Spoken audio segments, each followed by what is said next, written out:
Marsabit County, Naomi Wako.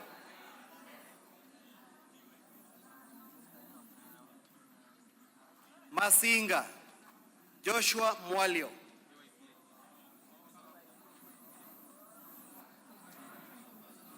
Masinga, Joshua Mwalio.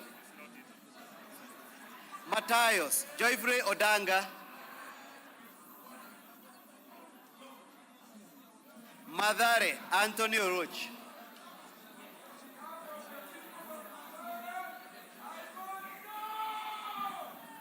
Madioya, Edwin Mugo Gichoki.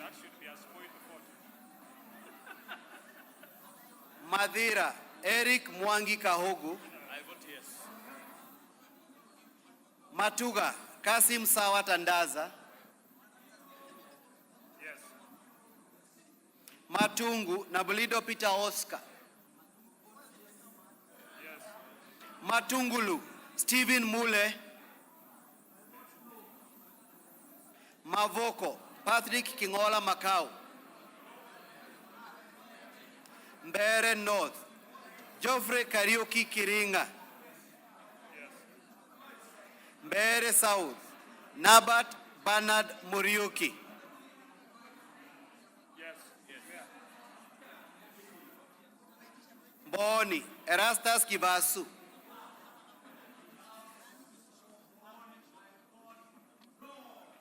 Meru County, Elizabeth Kailemia Karambu. Migori County, Fatuma Mohammed Zainab.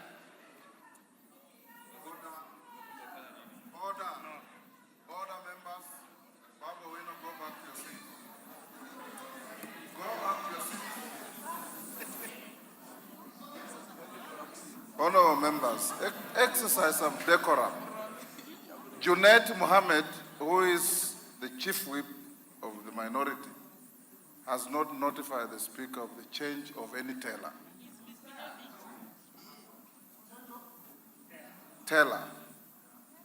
And you also go through elections. Once you appoint accounting agent, it remains accounting agent to the end. Isn't that so?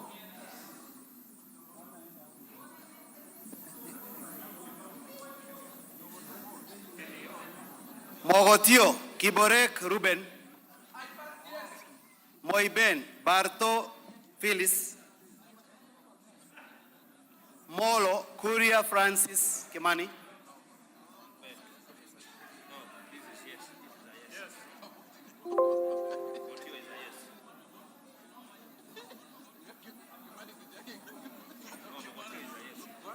Mogotio, Kiborek Ruben. It was yes. No. Yes. Kiborek. Yes, yes. Mombasa County, Zamzam Mohammed.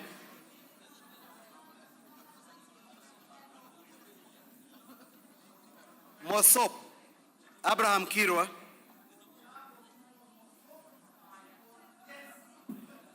Moyale, Jaldesa Guyo.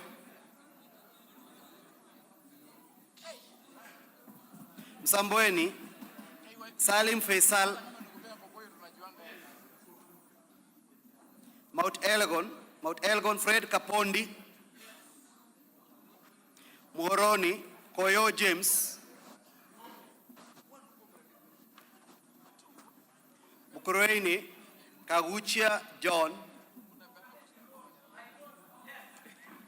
Mumias East, Salasia Peter. That is a spoiled vote. Spoiled.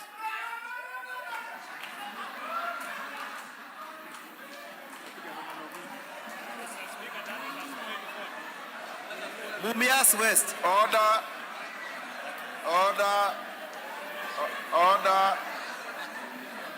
Order, members. Order. Honorable Salasia, you are treated as if you have not voted. Can you vote? No theatrics. Mumias West, Johnson Naika. Murang'a County, Betty Maina Njeri. Yes. Mvita Machele Mohamed. Mwala Musioka Vincent Musau. Mwatate Peter Shake. Mwea Mary Maingi.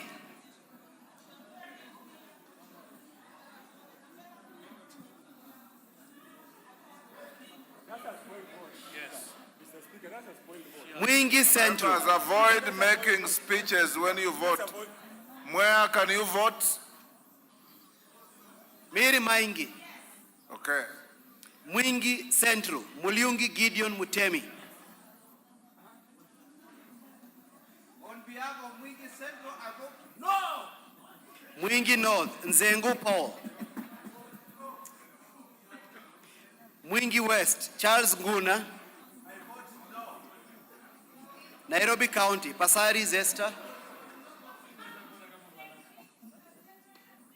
Now that is another spoil for this. Order.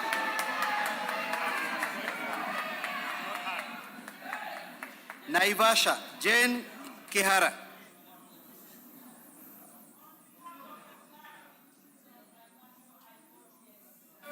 Nakuru Chelule Liza.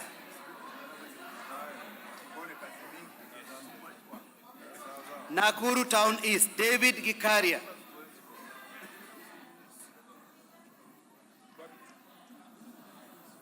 Nakuru Town West Samuel Arama.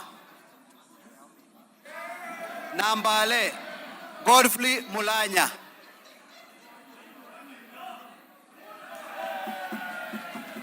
Nandi County Cynthia Muge.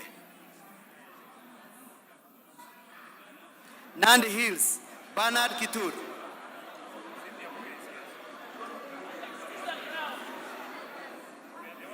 Nandi County Cynthia Muge.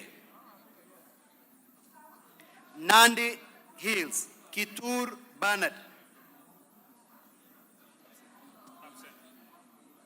Narok County Rebecca Tonkei. Narok East Aramat Lemanken. Narok North Agnes Pareyo.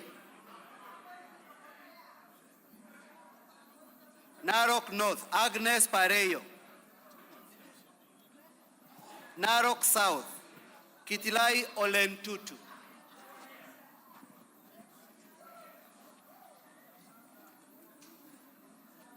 Narok West Gabriel Tongoyo. Navajolo Emmanuel Wangwe. Daragwa George Gachagua. Ndiwa Martin Peters Owino. Ndia GK Kariuki Macharia. Njoro Charity Kadhambi Chepkwoni. Charity Kadhambi. Yes. North Hor Guyo Ade Wario. North Imenti Rahim Daud. North Mugirango Joash Nyamoko.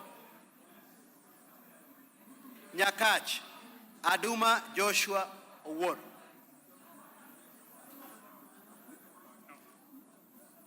Nyali Muhammad Ali. Nyali Muhammad Ali. Nyamira Jerusha Momanyi. Yes. Nyandarua County Faith Gitau. Nyando Jared Okello.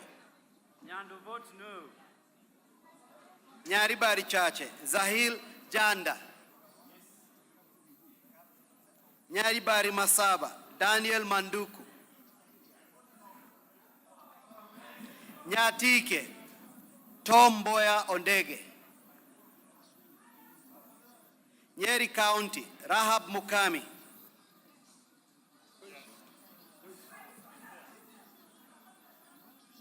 Nyeri Town, Duncan Madhenge. Oljororok, Michael Muchira. Ol Kalau, Kiaraho David. Odaya, Michael Wainaina. Pokot South, Kosing David.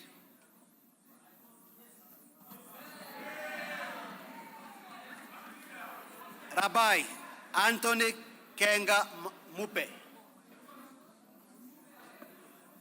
Rabbi Anthony Kenga Mupe.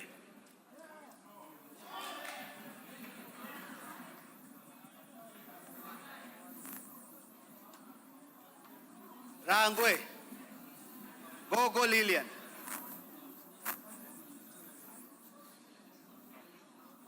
Rarieda Paul Otiende Amolo.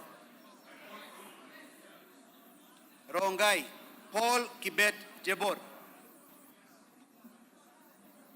Rongo Paul Abor. Roy Sambu Mwafrika Kamande.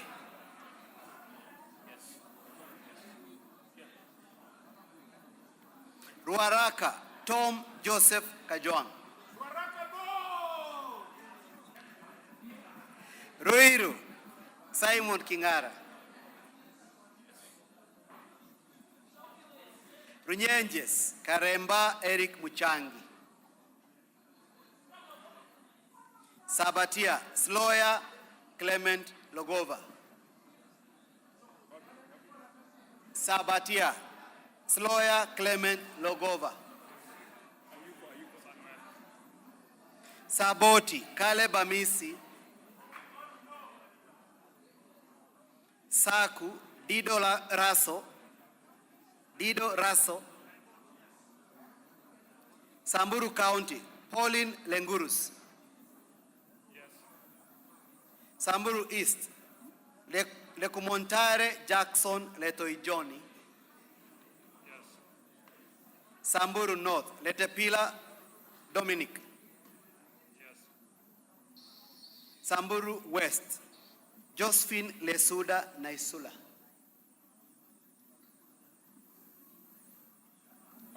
Josephine Naisula Lesuda.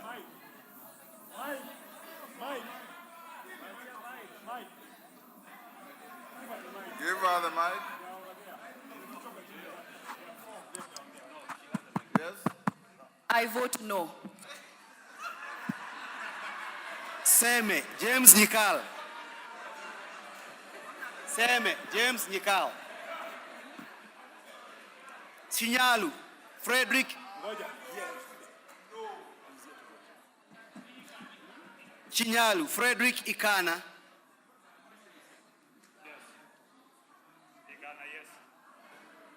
Seme Frederick, sorry. Chinyalu Frederick Ikana. Siaya County Christine Ombaka. Sigor Peter Rochakapong. Sigowet Soin Justice Kemei. Sirisia John Waluke. Sotik Francis Sigei.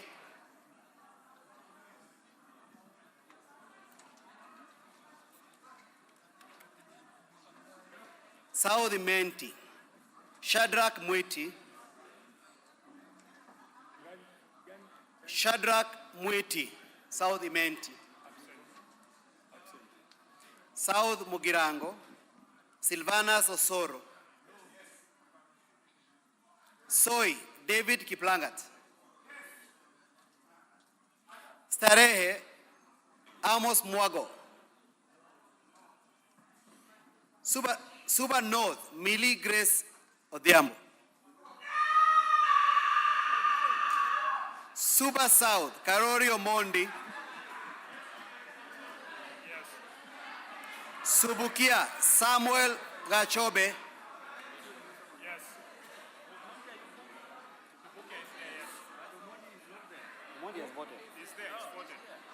Suna East, Junet Mohammed. Suna West, Francis Masara.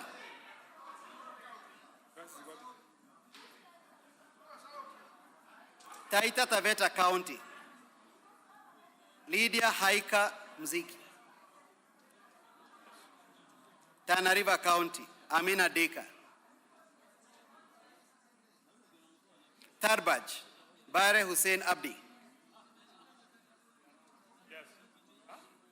Tarbaj, Bare Hussein Abdi.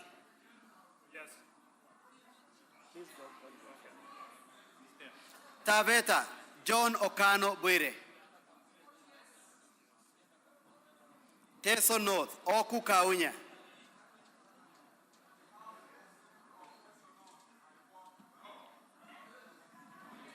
Teso South, Mary Amase.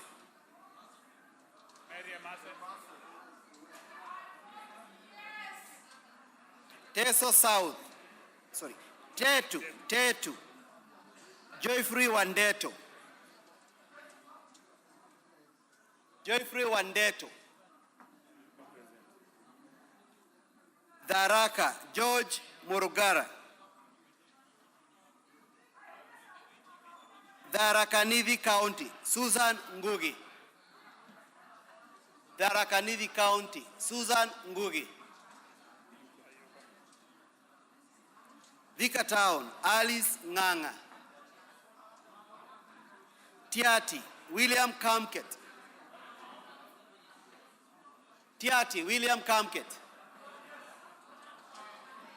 Tigania East, Mpuru Aburi. Tigania West, John Mutunga. Tinderet, Julius Meli. Tongaren, John Chikati. Trans Nzoia County, Lillian Sioi. Order.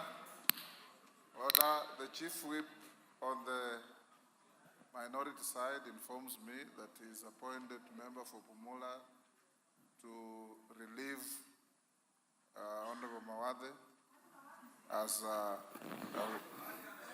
a teller.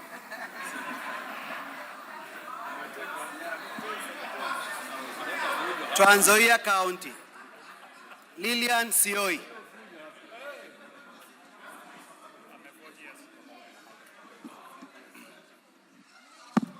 Tarbo, Janet CTNA.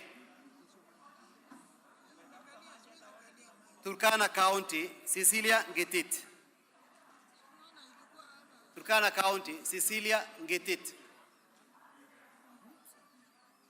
Turkana Central, Joseph Namor Emade. Turkana East, Nicholas Gikolok Ngikor. Turkana East, Nicholas Ngikolong Ngikor. Turkana North, Paul Ekom Nabuin.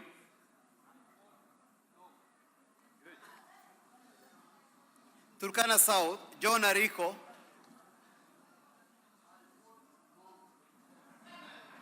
Turkana West, Nanok Daniel.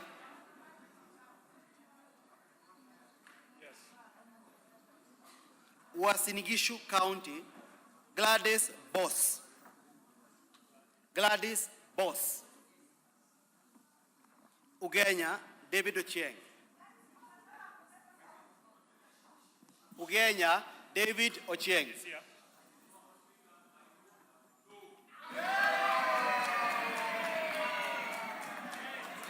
Ugunja, James Wandai. James Wandai. Oriri, Mark Nyamita.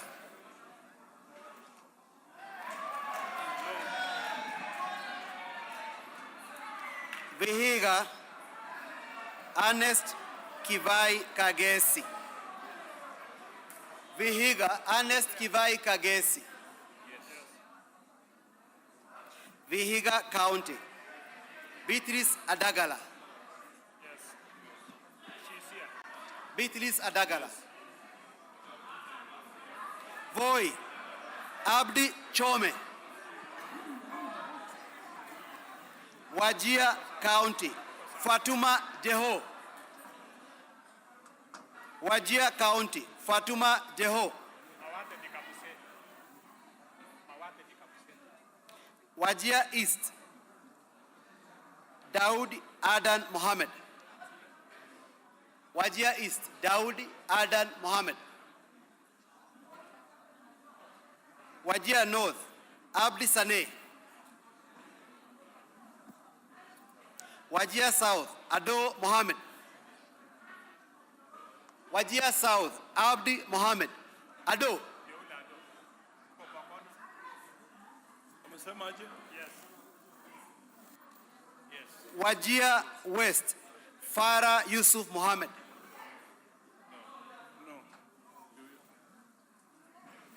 Webuye East, Martin Pepela Wanyonyi.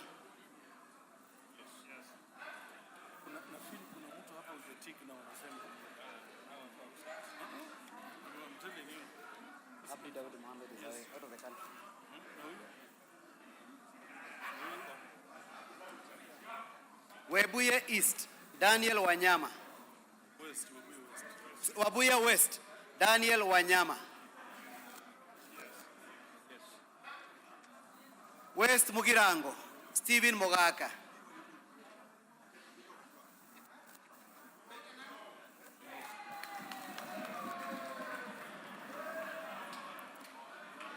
West Pokot County, Rael Kasiwai Chepkemoi.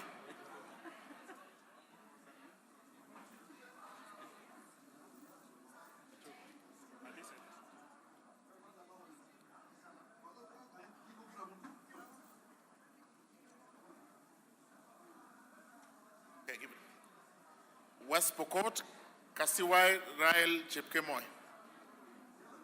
West Pokot, Kasiwai Rael Chepkemoi. Westlands, Wetangula Timothy Wanyonyi.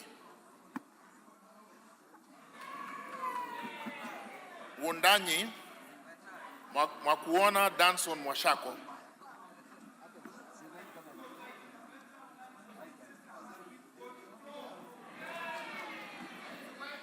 Yata, Basil Robert Ngui. Yata, Basil Robert Ngui.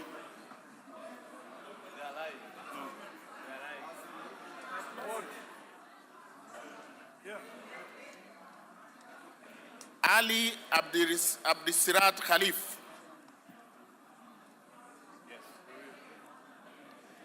Chege Sabina Wanjiru.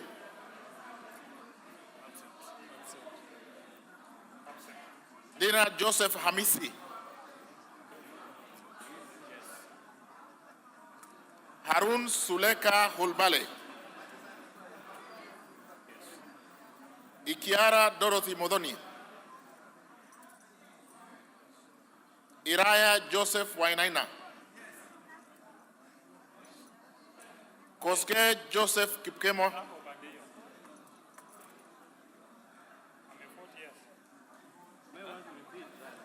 It's at the corner there. At the corner there. No, Koske. Okay. I will repeat. Koske Jackson Kipkemo. Easier. Yeah. Mayaka Irene Nyakerario.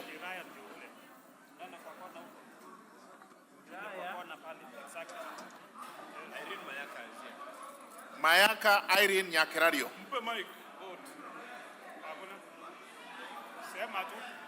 Give her mic.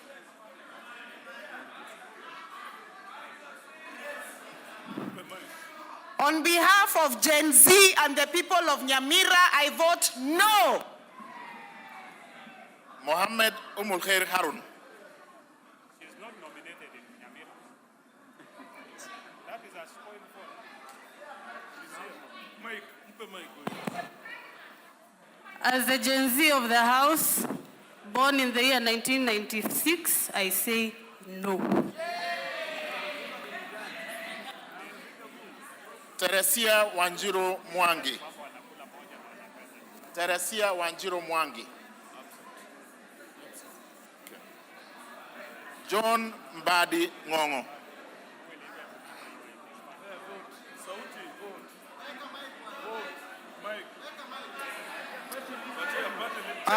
The authentic vote for Suba South is no.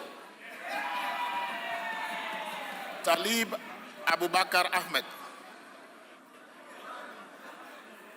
Talib Abubakar Ahmed.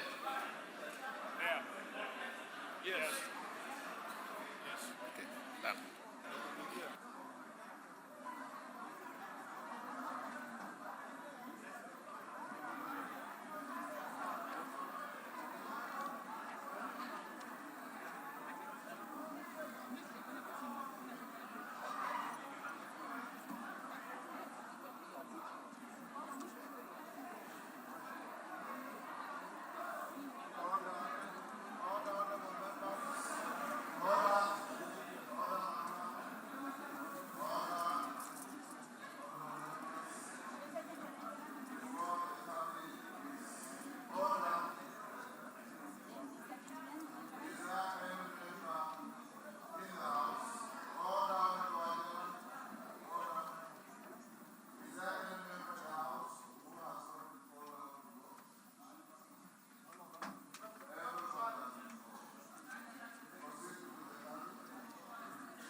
Order. Order, honorable members. Order.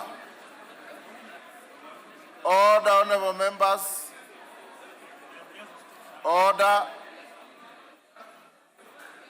The voting is not over until the results are announced. Take your seats. Order, members, take your seats.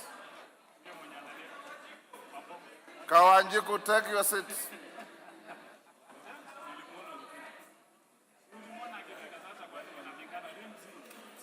Order. Honorable members, the tellers are not sure whether Honorable Sane voted or not. He is coming to confirm.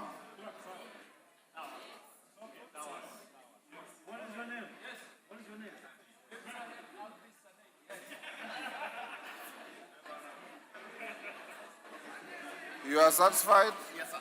Yes, sir. Okay, Sane, take your seat.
Order, honorable members. Will the tellers now walk to the bar?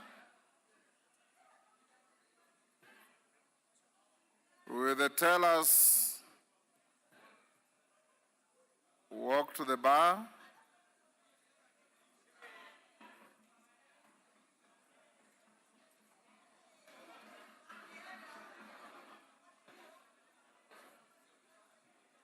Order.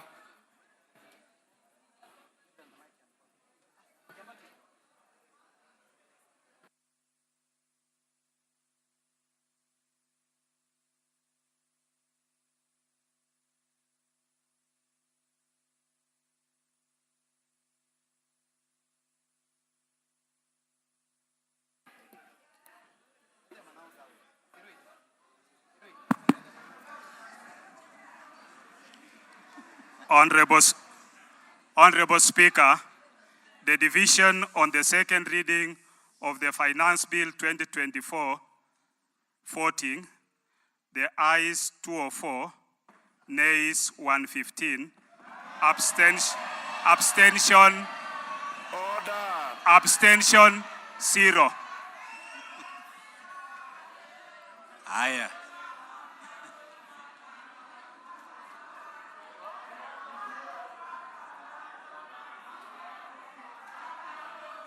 Order. Order, Honorable Millie. Order. Order. Order. The results of the vote are not announced by the teller. Order. Honorable members, the results of the division on second reading of the Finance Bill 2024 is as follows. Ayes 204, nays 115, abstentions nil, so the ayes have it. Order. I now order for the bill to be read the second time. Order. Order, the House. The House is in session. Order. Order. Clerk. Order.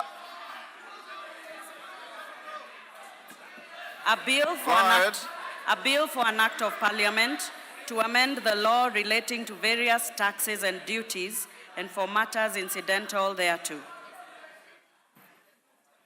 Honorable members, the matter of the finance bill is now over. You wait for the committee of the whole. Those who have amendments to file, you know the deadline was 1 o'clock. The clerk and his team will process those amendments. And as you are told, the House will sit on Tuesday morning when we'll proceed on the same matter. I now order that the next order be open the bar, open the doors. Now call out the next order.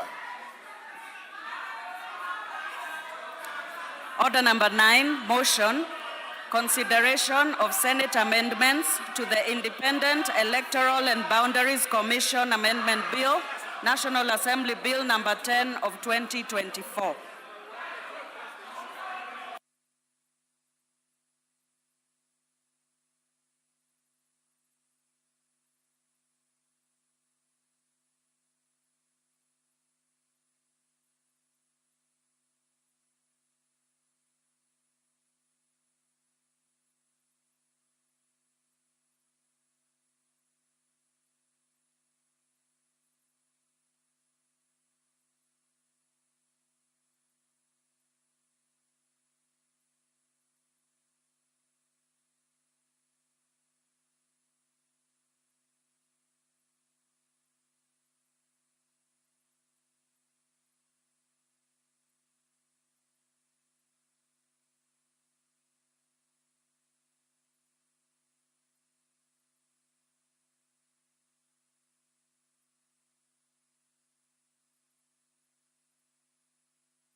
Clerk, call the next order.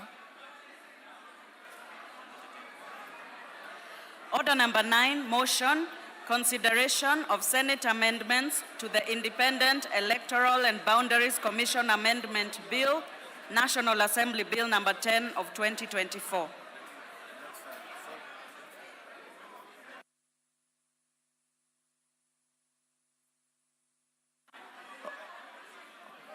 Order, honorable members, order. Order. Members who are leaving the chamber, do so quietly.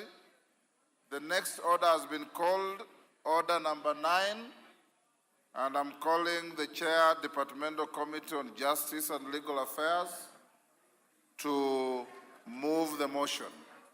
Those who are recessing out of the chamber, do so quietly. The House is not adjourned, the House is in session. Honorable Murugara, proceed. Thank you. Thank you very much, Mr. Speaker, sir.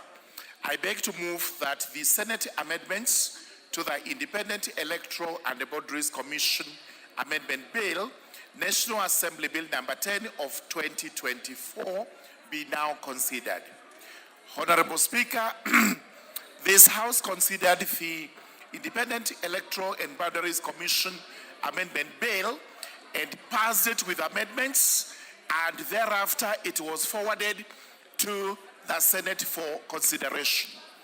I wish to report that the Senate considered the bill and returned it with some proposed amendments, which proposed amendments the Justice and Legal Affairs Committee did consider and prepared a detailed report in which it actually agreed with the Senate in the proposals.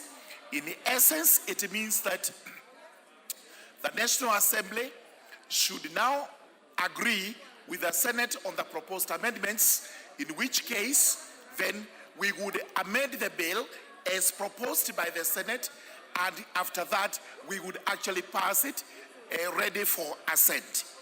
The reason why the Justice and Legal Affairs Committee agreed with the Senate is that the proposed amendments are not major amendments as such, but are proposals that since the IEBC Act is supposed to be considered by the two houses, the bicameral houses, where we have made a provision for the National Assembly, then there is also a mention of the Senate. It would have been tidier if the Senate had proposed that we delete the National Assembly and substitute therefore with the word Parliament.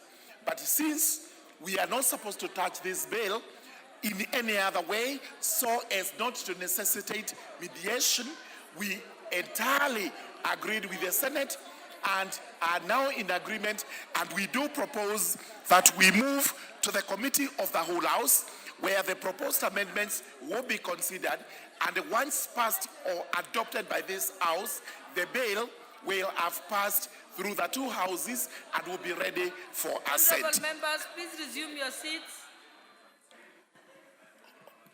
Honorable Madam Speaker, therefore I do beg the House to agree with the proposed amendments by the Senate, and we move on to the Committee of the Whole House. With those remarks, I beg to move and request the Honorable Chepkonga,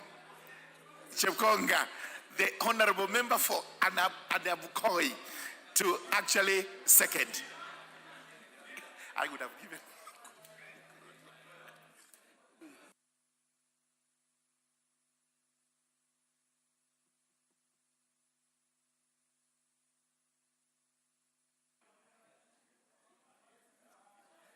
Thank you very much, Honorable Speaker. Honorable Speaker, I rise to second the proposed amendments from the Senate as moved by the Chair of Justice and Legal Affairs, my very good friend, Honorable Murugara, and I totally agree that this is the way we should go.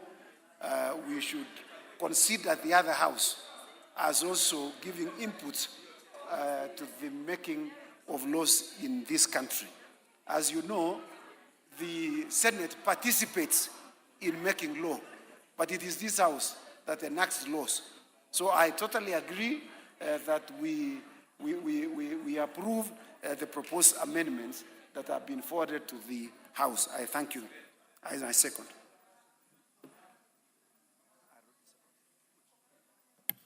Honorable members, I now propose the question that the Senate amendments to the Independent Electoral and Boundaries Commission Amendment Bill, National Assembly Bill number 10 of 2024, be now considered.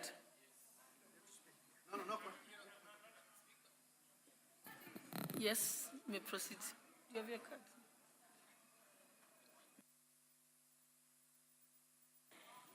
Thank you, Madam Speaker, for this opportunity to support the amendment as presented by the Senate. I have had keen interest, especially on this bill. Madam Speaker, this is a culmination of agreement that was reached by the NADCO committee, and indeed, the Senate should be included or should be captured in this bill, because elections across the country and the issues with boundaries cut across national and county governments.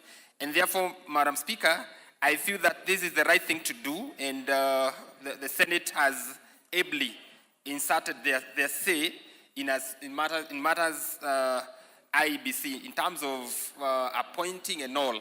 And therefore, Madam Speaker, I think it's only in order that we support this bill so that then some of these constituencies that are, do not have representatives, and even our wards, some that either their representatives have passed on or seats have been declared vacant, Madam Speaker, we'll have an opportunity now to set up so that then they have representatives and people working for them. Madam Speaker, I support this amendment. Thank you.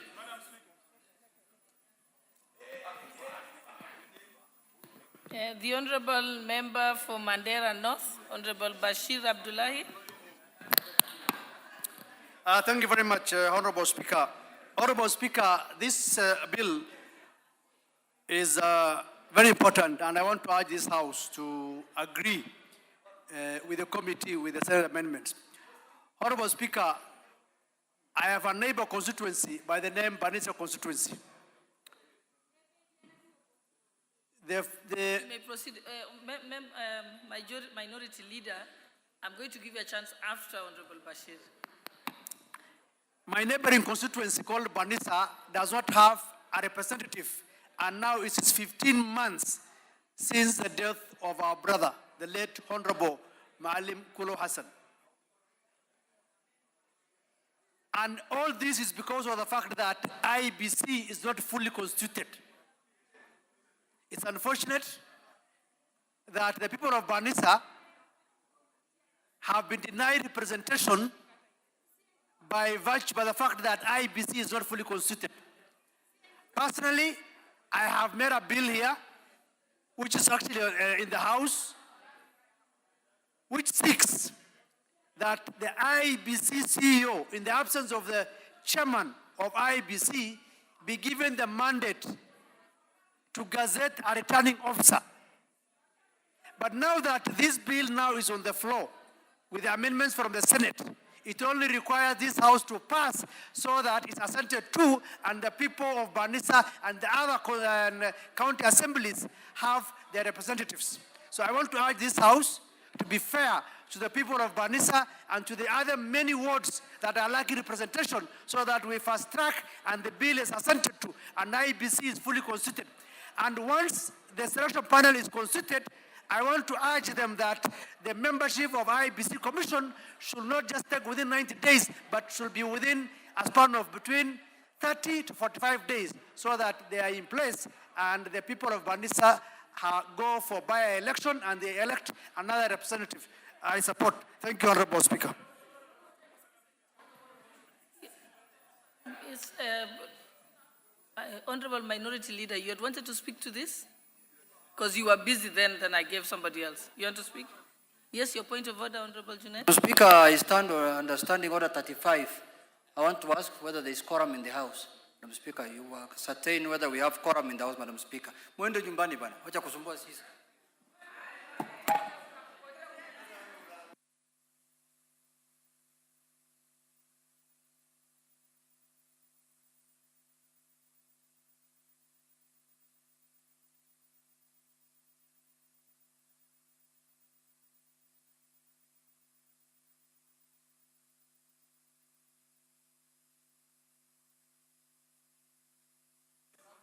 I direct that we ring the quorum bell for 10 minutes.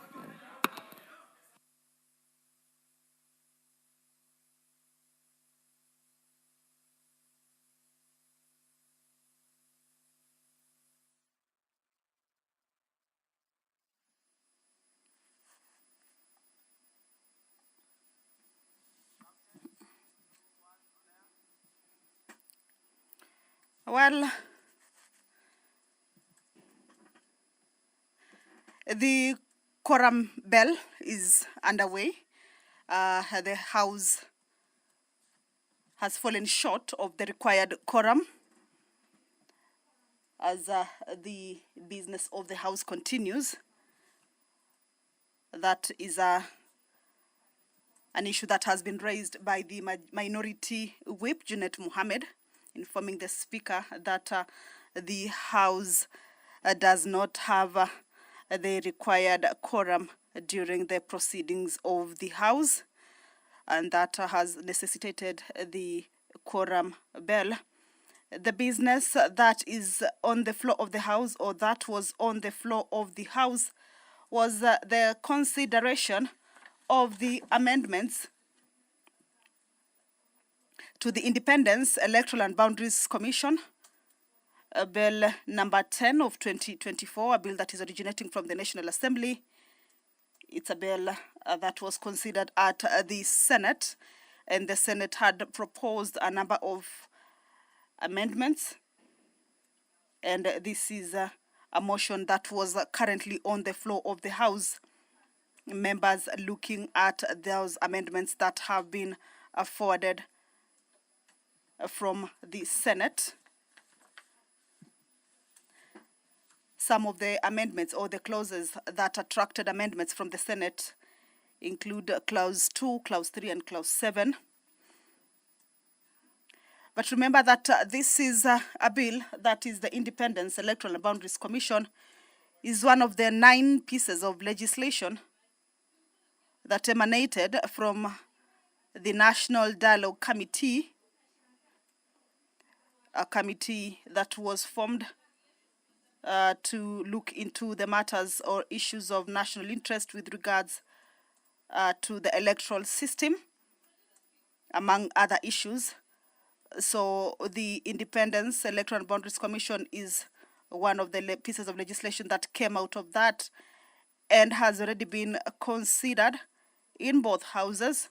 What the members were doing now is that they were considering the amendments that the members of the Senate had moved. The bill seeks to give effect to some of the recommendations and views of the public that were submitted to the National Dialogue Committee, commonly referred to as NADCO, on the issues of electoral justice and related matters, outstanding constitutional matters, fidelity to political parties or coalitions, as well as the law on multi-party democracy.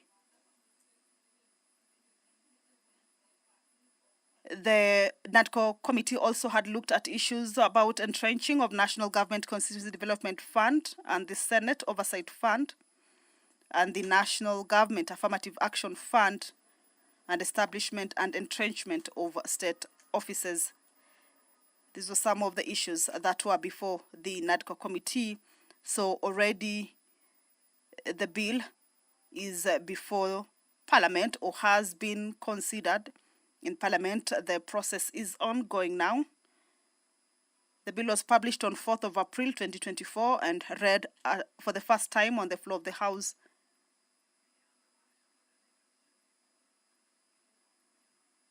It was considered and passed with amendments by the National Assembly on the 2nd of May 2024.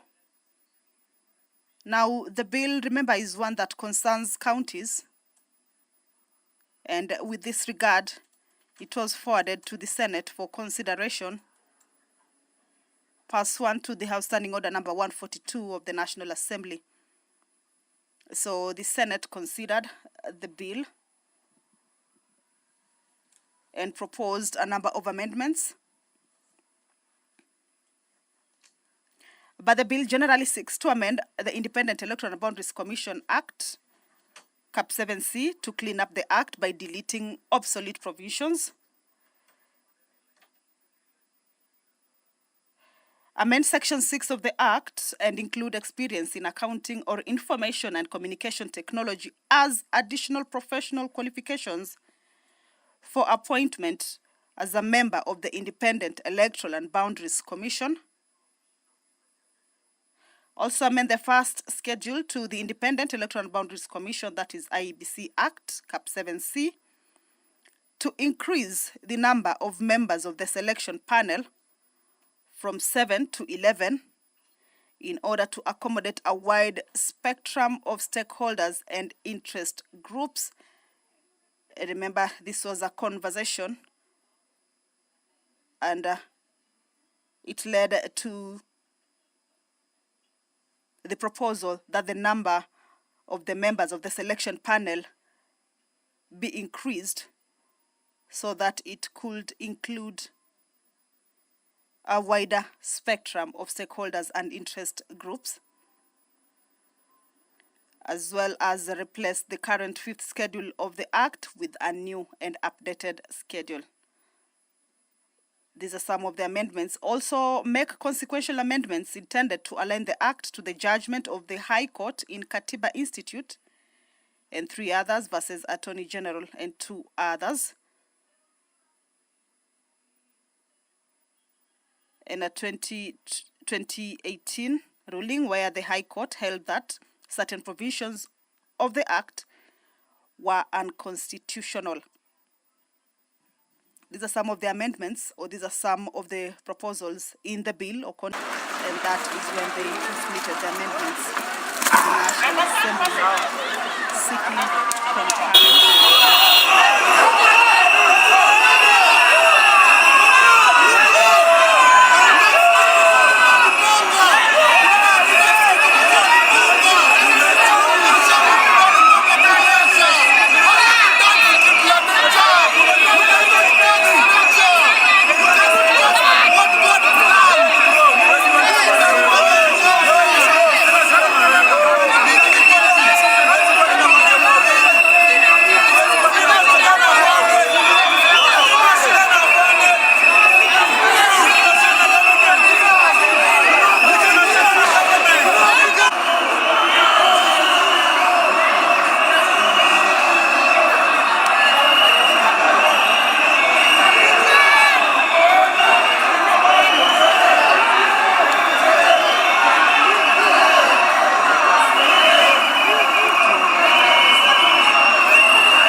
Honorable Speaker, I think this is a bill that has been canvassed for a long time in the two houses. That's gone through scrutiny, and I think it is the right time now for us to bring it to a closer. And I therefore support. Honorable Speaker.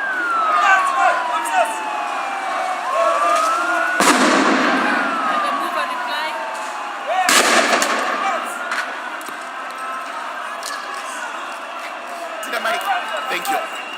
Thank you very much, Madam Speaker. Madam Speaker, allow me to thank everyone who has contributed to this. This is purely routine, and in my view, there is no contention as regards the proposed amendments. With those remarks, I beg to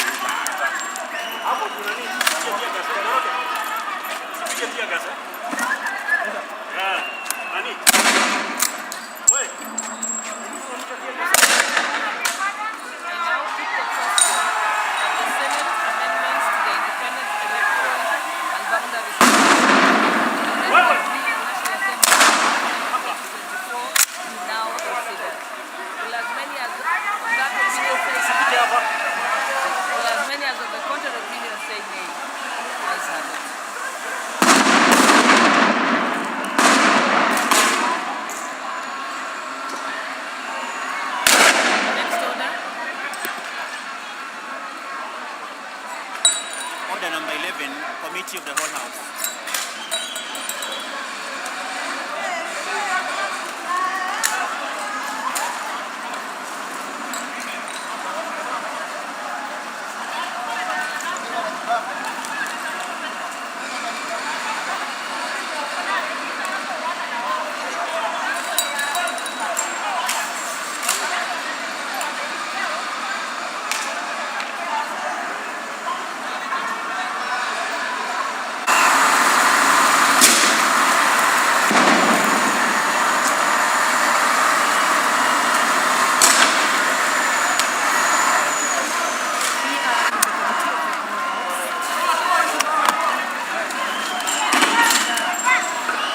The Independent Electoral and Boundaries Commission Amendment Bill, National Assembly Bill number 10 of 2024. Senate Amendment to Clause 2, 3, and 7. I propose the question that the Senate amendments to Clause 2 and 7 be now approved. I now put the question that the Senate amendments to Clause 2, 3, and 7 be now approved. Plus many as of that opinion say aye. Plus many as of a contrary opinion say nay. The ayes have it. Mover. Chair. Yes. Thank you very much. Honorable Chair. That's a report. I beg to move that the committee do report to the House its consideration of the Senate amendment to the Independent National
earlier on, the members considered the Senate amendments to the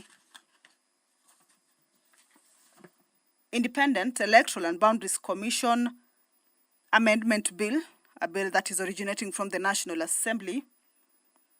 These are amendments that had been moved or forwarded by the Senate after considering the bill. It is a bill that concerns county governments, and therefore it was moved to the Senate for consideration. The Speaker is addressing the House. Allow me to hand you over back.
Ujumbe huu umeletwa kwako na Kenya Power and Lighting Company.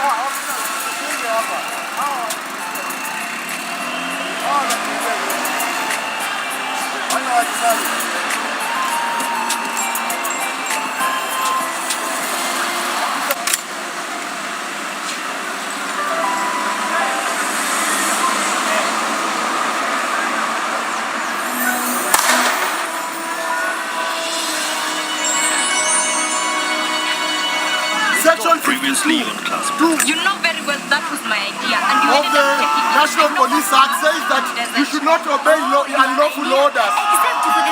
The unlawful orders that you are being issued should not be obeyed. You don't need to tear gas us.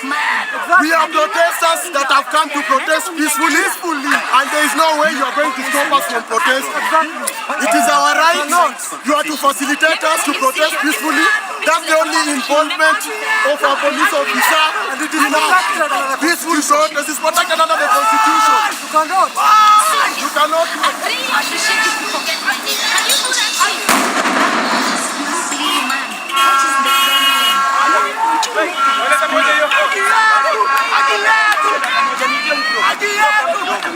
Wewe unatupiga tiaga, tumekukosea nini?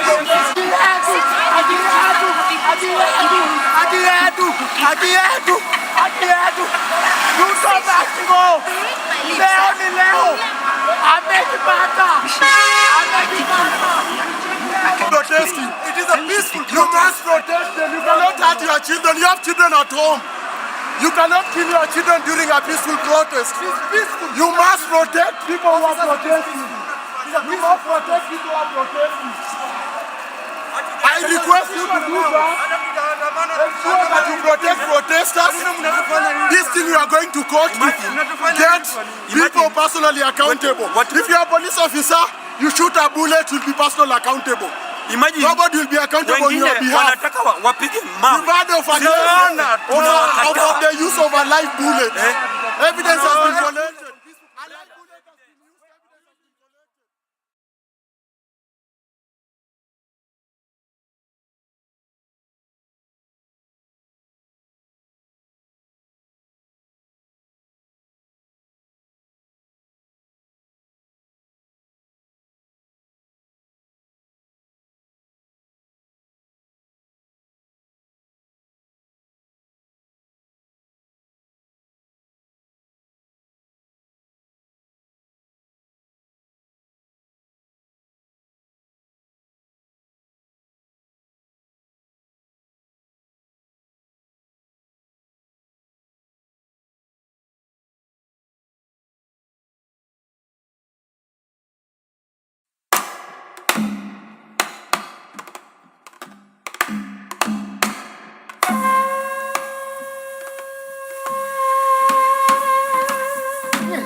because some people are under the mistaken belief that we have come here to cause a ceasefire.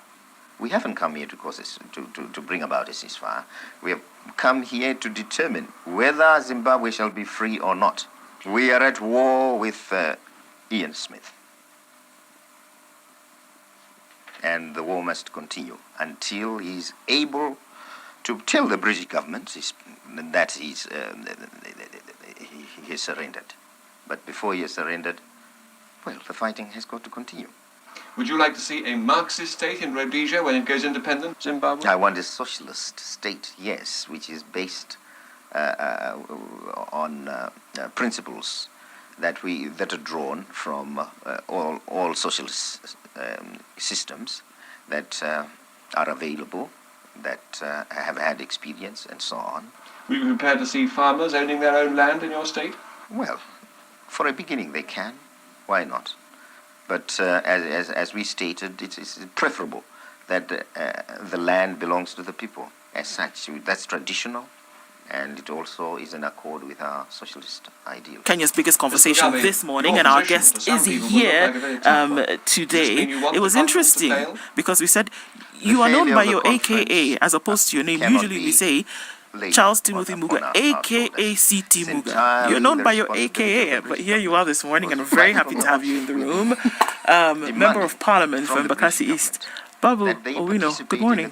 Good morning, how are you? Very well. Thank you so much. Good to see you. Happy to be here by the grace of the Lord. Amina, karibu sana. Asante. We want to welcome you properly before we get into today's conversation. CT has gone to Mauritius and he's brought the proverbs back from Mauritius for this week. And then you'll tell us what it means to you and how you interpret that. Okay, a hen cannot lay eggs and hatch them all on the same day.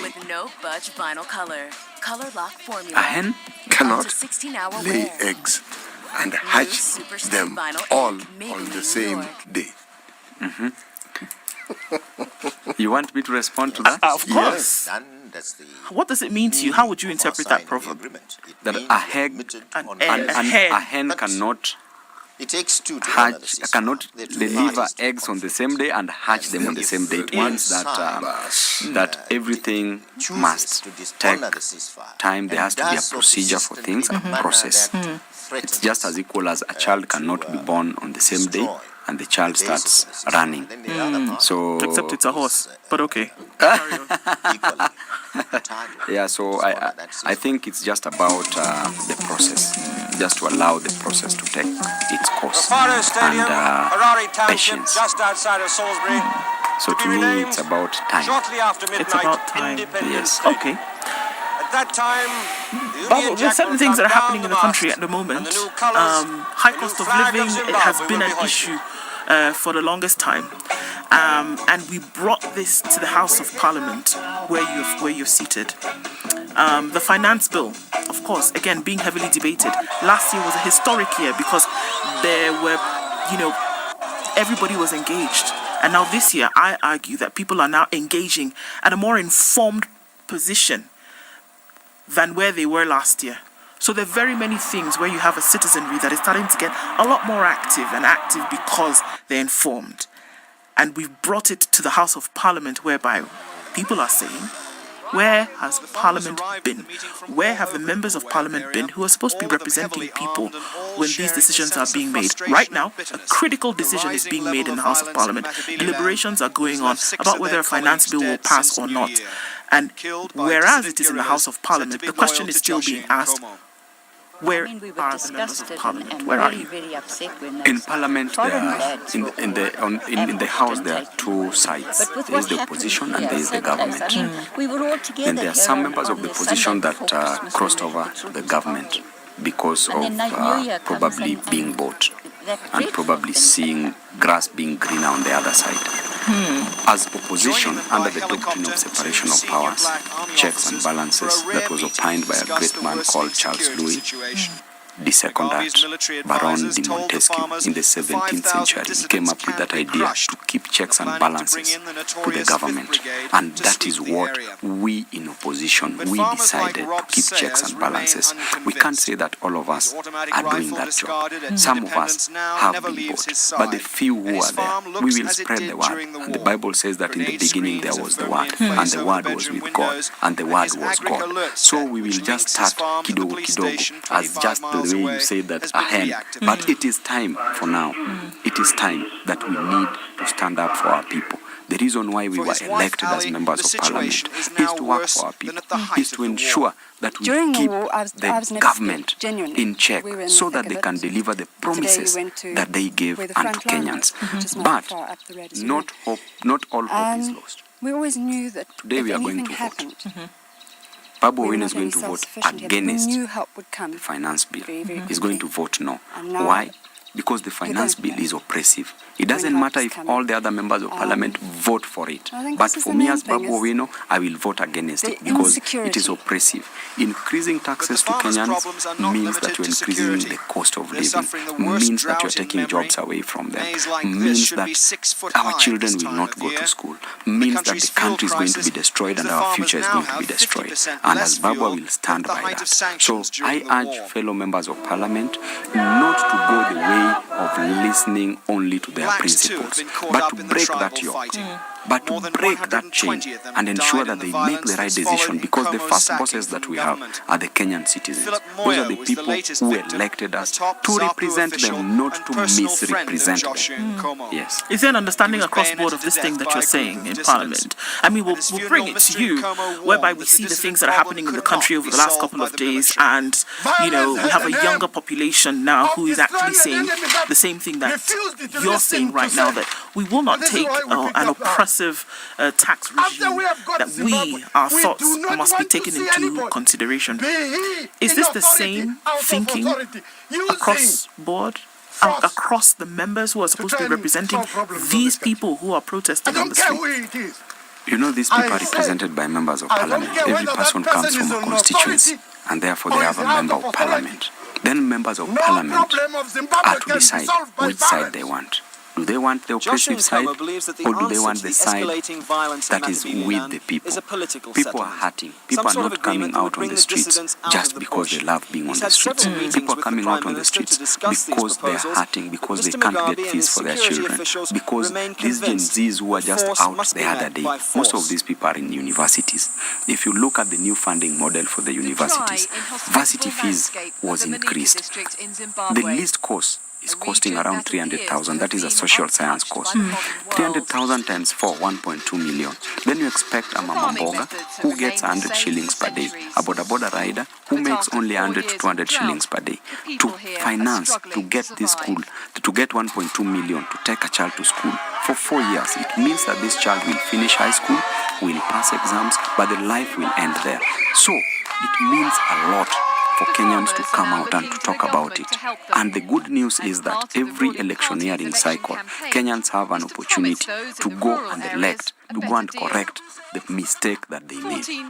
So for me, I think members of parliament, this still goes back to you. Today is a decisive moment. A moment where you decide to choose the oppressors, the devil, or a moment where you decide to be on the side of the Almighty God. Because the voice of the people is the voice of God. Vox populi, vox Dei. People have spoken. Open your ears, open your eyes, listen to the people, see your people. They are suffering. You might not be suffering, but remember that the clothes that you wear are bought by these taxes. Have you always been on this move? Because now it's what is looking, it's, you know, being called a movement already. You know, people coming out and speaking in a manner in which has not happened before. Have you always been part of the movement, or does it seem like something that you're joining now as Babu Owino? You know, you didn't know Babu Owino today. Neither did you know him yesterday. Babu Owino has always been known as a person who fights for the oppressed, because I believe that in the end God will punish both the oppressor and the oppressed equally. The oppressor shall be punished for oppression. The oppressed shall be punished for accepting oppression. Therefore, Babu Owino's school of thought comes from the idea that way back in the university, when I was a student leader, having led for 4 terms, the reason why they kept on re-electing me is because of fighting for the rights of the students and to a larger extent the rights for their parents. If university fee was increased, it was affecting the students and affecting their parents and affecting the whole country. If help delayed, a student could not go to class. Why? Because you don't have money for even accommodation, for food, for books, for exams, for class. And therefore, Babu Owino has always been known as a champion of human rights. And that is where I stick to, because of where I came from. Where I came from does not allow me to oppress people. Where I came from does not allow me to let that Mama Mboga not have her daily bread. Where I come from, having lacked school fees, if you tell me that your child lacks fee, I know what it is to lack fee. If you tell me that you don't have food, I know what it is to go without food, because at some point I went without food. If a youth tells me that they've been arbitrarily arrested, I know what it is to sleep in a cell. So I know when I see a youth, I see myself. When I see a youth, I remember where I came from. When I see a mother, I remember my mother who was selling changa to bring me up. When I see a father going from Mjengo, I remember my father who was also struggling to go to Mjengo, who only left us with a bicycle. So I know what it is for a common Mwananchi on the ground. So Babu is not about today. So this movement is a movement that it started long ago.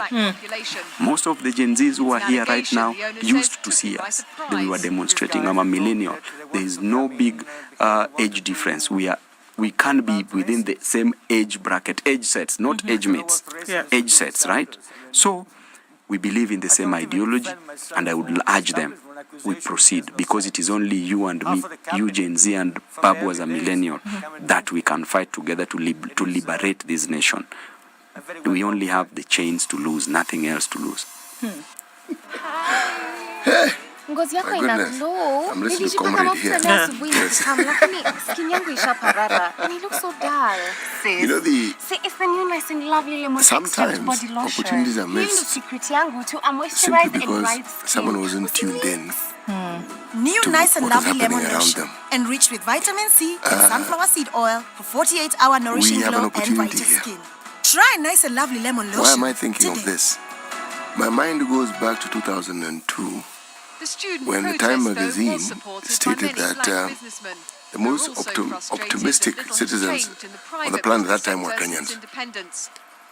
Now, why do I talk about missed opportunity? The ODM leader, Raila Odinga, had worked with President Kibaki, and the understanding was that he would be given a position as Prime Minister. President Kibaki and his friends and his cohort decided to go back on their word. An opportunity that had presented itself in a way that very few things had in this country was missed at that point in time. And look at where it has taken us. Look at the years we have spent trying to regain that moment again.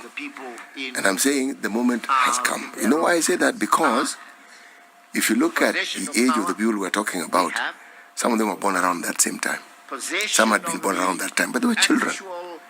Now it's taken that generation to come up and say, you know something, perhaps we need to do something and carry this torch and give it another impetus. Now, the moment is because the percentage of citizens in this country under the age of 35 is 80%.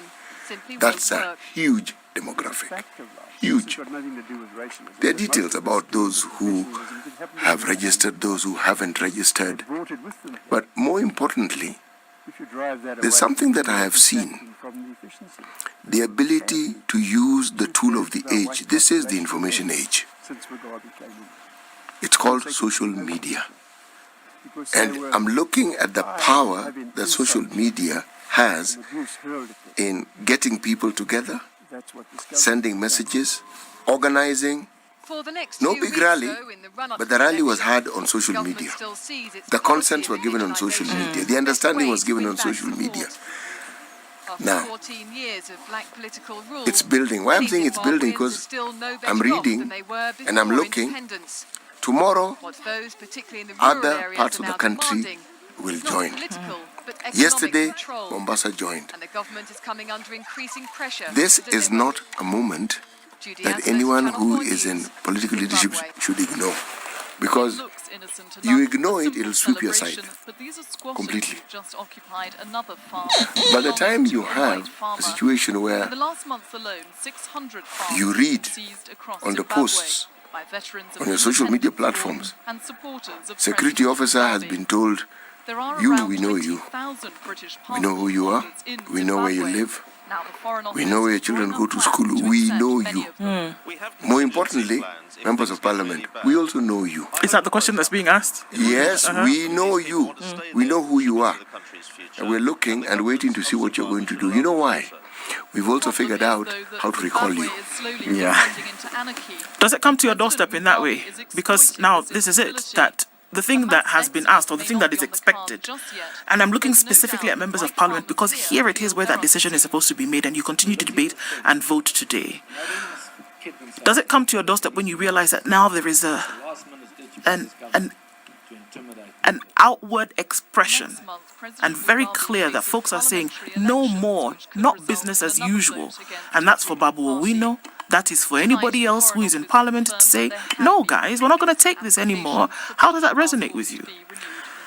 You know, Wananchi are our bosses. These are the people who elected us.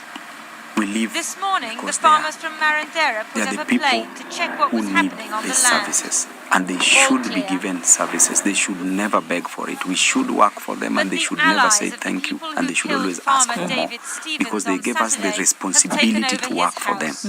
And having given us that responsibility, it is our inherent and inalienable duty to ensure that we deliver that which we promised them. But people right now are hopeless.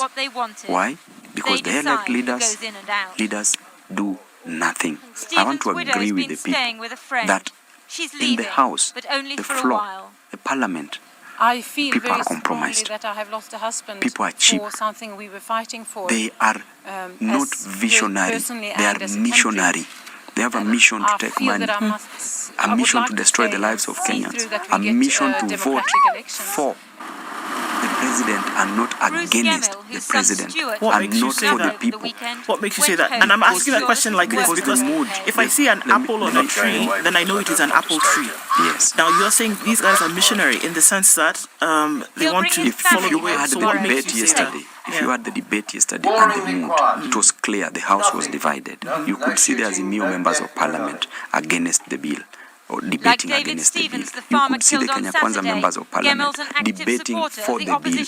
You had one member of Parliament saying clearly that he will vote where the boss wants. So you've got to take the risks. And several of them were saying that. Even the female members of Parliament, they said that, you know what, we are voting for our boss, and their boss is the executive, is Ruto.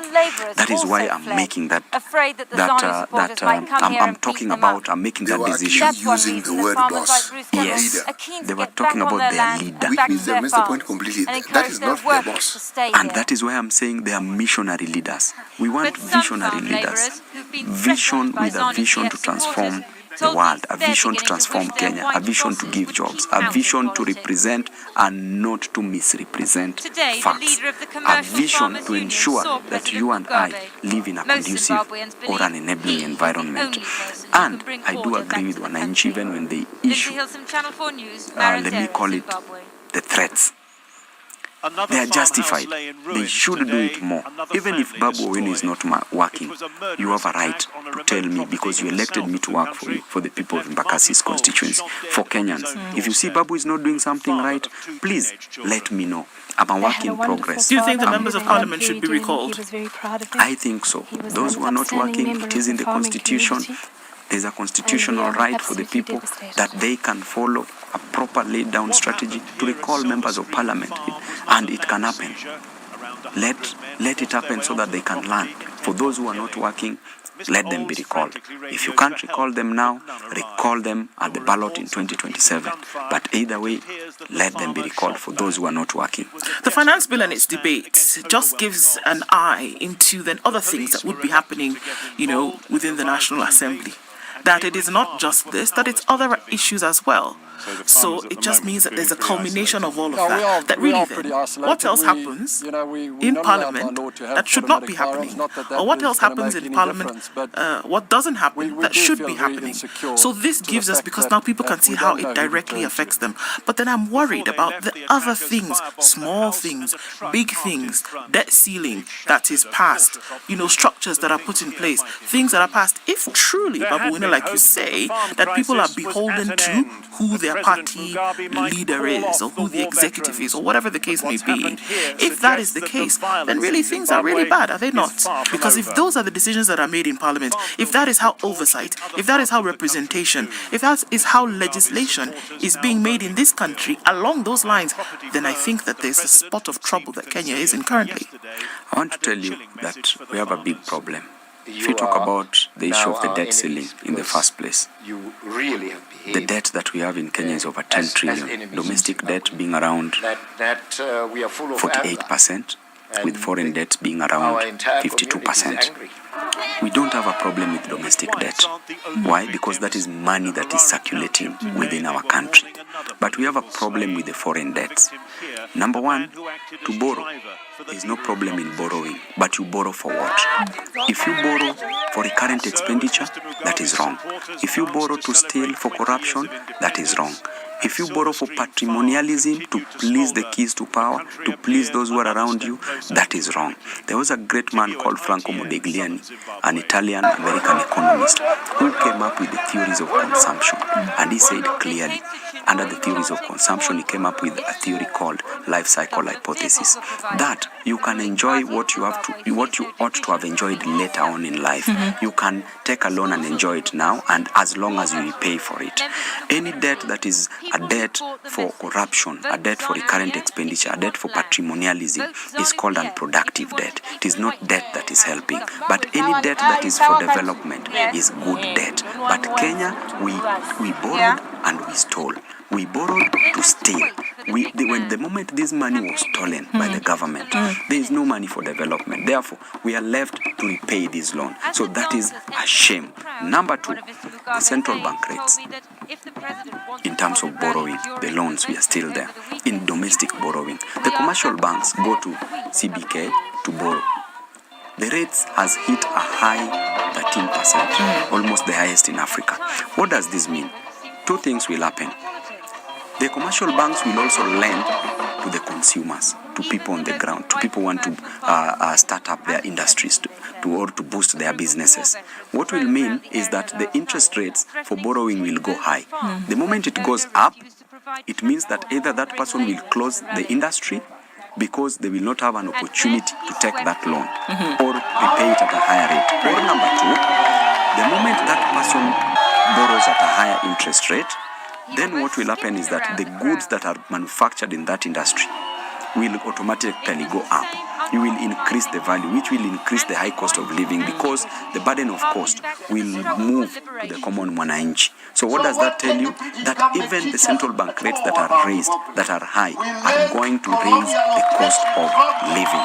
So when it comes to issues of parliament and the decisions that we make in parliament, when we look at this finance bill, which is now the elephant in the room, this finance bill, the taxes that have been imposed. Yesterday I had Honorable Kimani Chungwa stating clearly, together with Kimani Kuria, that you know what? That we've only imposed taxes on imports. Right? The best way, and I saw Mexico dealing with this challenge, it is called absorption, foreign absorption. When Mexico realized that Americans were investing so much in Mexico, they decided to raise taxes for the American companies so that they boost the local companies. It worked perfectly well because they were ready. Now come back to Kenya. You raise taxes for imports, which is very good, but you are not ready because Kenya depends on 80% of imported goods. 80%. Not important, yes. Okay? So this then was with President that, Mugabe's last in the appeal to manufacturing voters. industry, you are not But he ready knows that even if In the MPC agriculture, which is a does win primary majority sector, you are of not seats in ready. Parliament, In the service he's industry, still you the are not president, ready. Service and he industry chooses the next contributes government. 65% He to says that the government economy. will be ZANU-PF, Then the primary sector, and he's which is never going to agriculture, share contributes power. 19%. Lindsay Hilson, Then Channel you 4 go to News, manufacturing, Hanoi, Zimbabwe. which are industries. Manufacturing, construction contributes 16%. The last day of campaign, So, and President if we are Mugabe's not been ready working with the the crowd industries in just Kenya to outside provide Harare. jobs and The to banners tell the manufacture story. goods, and we He's are not fighting ready a man with who our isn't even agriculture contesting to the produce election. enough so that the 55 million Kenyans can consume. It means that Kenyans will overutilize what is available. Then the next option available is that the demand will shift and go to the imported goods. They will find those imported goods at higher costs, right? Which will further raise the cost of living. So what he was trying to say is that, he's trying to say that we are boosting local industries. You cannot boost the local industries if it is not sufficient to provide for all. Boost them, yes, but build more industries. The moment you build more industries, people will get more jobs. You will spur up the economy. But you cannot purport to increase the imports, money for the imports, and then you want to say blanket colonialism and Tony as if people don't understand for a new economics. Why is he concerned about Zimbabwe? It's a serious matter so that here. we promote local No industry. interference The with cost our of living is sovereignty. going to It's even not triple. permissible at And let me, international as I law. finish on Why that point, does he continue when it to have comes this to obsession issues of Zimbabwe? imports, Who is he? money What is leaks he to to other us? economies. The He money never that we are mentions going you to make, anymore, we are going sir, to but you pay mention him. to other economies, Well, if he which is called ceases, foreign absorption. not only That needs to be cured. mention What we need to spur up is even domestic working absorption, clandestinely and where we manufacture more, we produce more, let money circulate into the system. So, but are you trying to tell? I mean, look, it wouldn't take a genius to understand what you're saying, and it is very clear that that's just how economies, progressive, developed economy, that is how it runs. It's clear.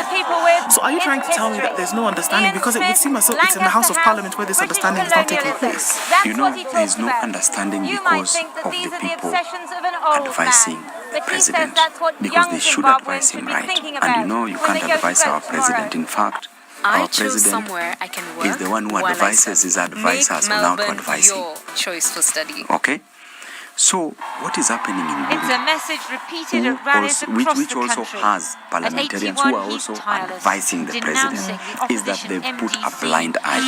The other day we were treated to a PR exercise in State House, right? Where all these issues were captured during public participation, where during that process people expressed their views, but they didn't want to listen. Then they take the bill, they take it to State House, they amend it in State House, instead of the bill being amended in Parliament, right? So that tells you that Parliament is deeply captured. Parliament is not independent, it is dependent on the executive, right? And then there's a strategy called decoy strategy or maneuver strategy that the state was using. The maneuver strategy states that bring all the bigger challenges that we will reject later on, bring them to Kenyans, and at the same time bring the one that you want to pass, chini ya maji, iweke somewhere else, then tell Kenyans that bread will increase, pampers will increase, sanitary towels will increase, 2.5% tax on motor vehicles. You cause chaos all of a sudden and become so chaotic. Then you solve that same problem by saying, what, we've had you, we've dropped them. The problem is not all those, is not that alone. The problem is the whole bill. They shall have passed theirs. And the inclusion of that is the tax imposed on the imported goods, which is going to be a bigger challenge for Kenyans. So there's a lot happening, and I just wish that the president would open his eyes, because he's at the helm of the seat. He's the person who's the head of the executive and very responsible and controls Parliament directly. And therefore, the parliamentarians who are in fear, those people I want to tell you, they fear Ruto. What is going to happen today if those things are happening? Because essentially, constitutionally, it is an independent body, Parliament, supposedly. But what you've told us now is that makes decisions at the behest of the president. Sings the tune, where there is the executive, which you should be operating on its in And its essentially for them, independency, this is right? ideological. There's the It's the next legislature, phase in and the then of course there's the liberation judiciary. struggle. Now, Questions the struggle of for people's minds. the integrity of the We independence pursued of the these man bodies who have come up honed that regularly. message Now, for by own Mugabe. admission, and the admission of But many Jonathan Moyo, over his time, former has been that chief this ideologue, just does has not lost out exist. in a power So, struggle inside what hope are ZANU-PF Kenyans supposed to have and is today, contesting just the today, the elections as an 20th of June, independent. where the voting is Now, supposed he to take says place, ZANU-PF for has which shortchanged the people went to the streets and protested, for which they want to go and protest again today and have been doing it around the country? I have to ask then, what hope then does there lie for Kenyans? If you're already telling us we can predict the outcome already. Members of Parliament should listen to the people. The sort of everyday What between now and 2 p.m. that we're going to start Many voting, would say that's a bit those who rich must change from their him. minds must change their But as he minds campaigns in his home in support of the constituency people that Shilosho, elected them. he's telling Let them people not that depend Mugabe's time has on their gone. own The dispute boss. inside Let them ZANU-PF depend was about on who the would people's succeed the will. president when he And I want to supposedly tell you retires that in as a member of 2008. Parliament, as Babu Owino, I am going to vote no.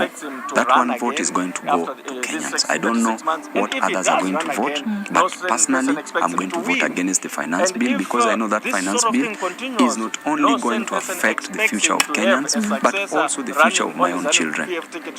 So that finance bill, if I vote no, I've also helped myself. So my vote is going to be with the Kenyans. I don't know what other members of Parliament, the decision they will make, that is their own decision. They will carry their own cross. Zimbabweans are free.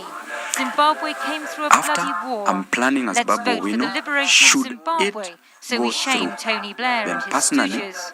first of all, I will move to It's the court, campaign of an old and then I man also urge preparing his Kenyans legacy. to proceed with the demonstrations Zimbabwe is still in thrall until to Robert Mugabe as he Ruto stamps listens. his final imprint. These on the demonstrations country's are history. constitutionally allowed. Lindsay Hilson, They are Channel enshrined 4 in the News. Constitution. Harare. Let them express their views in the streets.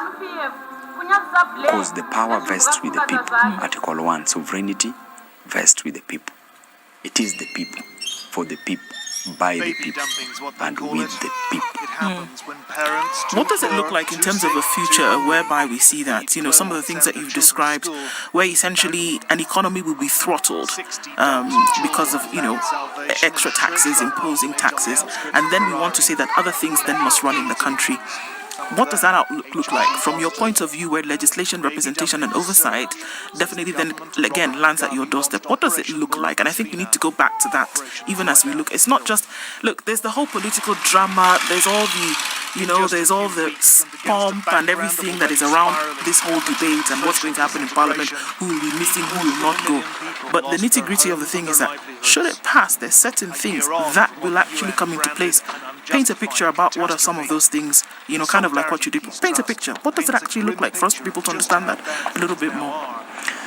Generally, the passage of the finance bill, as I said earlier, generally affects the economy of the state. The economy of our nation will generally turn upside down. So, if I take an example of a bill that was, for example, the 2.5% on motor vehicle, that again, there must be an amendment that has to be brought to remove it because it has already been tabled. Yes. So as at now, the bill is as is whole with everything. So then, if you take 2.5% tax on motor vehicle, what does this mean to Kenyans? Number one, they were supposed to be for us that the premiums will increase in the our insurance houses. companies. Now it's putting its own The moment premiums increases, Why? people will opt not to go the comprehensive way because of high cost, because the disposable income is constant and the expenses have increased. So the moment you increase that, people will forego the comprehensive insurance premiums. They will opt for the third parties, and even those third parties will also increase because of the increment in the taxation. Therefore, people will also skive it. So the moment that happens, number one, corruption will increase in Kenya because the people will want to make fake insurance. Okay, the police officers now will be very, very corrupt, and people will move around without insurance. Number two, the insurance industry will be killed. How will it be killed? because it is a service industry that contributes 65%. Insurance, banking, education, health. The moment it contributes that, the moment the taxes are high and people are not paying premiums, which the insurance companies are depending on, it means that they will lay off workers, okay? Because they can't meet their expenses, the expenditure. So therefore, people will lose jobs. The moment people lose jobs, and people will lose jobs at the level of even a mechanic, where now people will be putting their vehicles nyumbani. They will not want these vehicles to be repaired because they don't want to use them. And the moment they are not used, they are not having issues, there are no repairs, there are no maintenance, right? A mechanic on the ground will lose that job. A person selling spare parts for these vehicles will also lose the job. So it goes down, down, down deep to the people. The moment you increase the tax on bread, it means that a bread, you know, a bread weighs 400 grams. One slice of bread is around 38 to 40 grams. That small bread, if you put 16% VAT on it, it means that it moves from 65 shillings to 75.4 shillings. Then that means that there will be low demand for this bread. What the government does not notice is that they think that if you increase tax, then you will collect more money. Right. It means that the moment you increase taxes, you create less demand. Because let's say if 1 million people are not consuming bread, it means that the government will not receive that money, right? So the demand is low. The moment demand is low, supply will also be low. Then the company will notice that our bread is not being bought because they are expensive. They will close down. People will still lose jobs. So it is also another way of closing down industries instead of building more industries. So these taxes that are punitive are going to make people lose jobs. To the ground level, they are going to make people lose a lot. Look at the sanitary towels, my sister. We are not ashamed of ourselves as a country.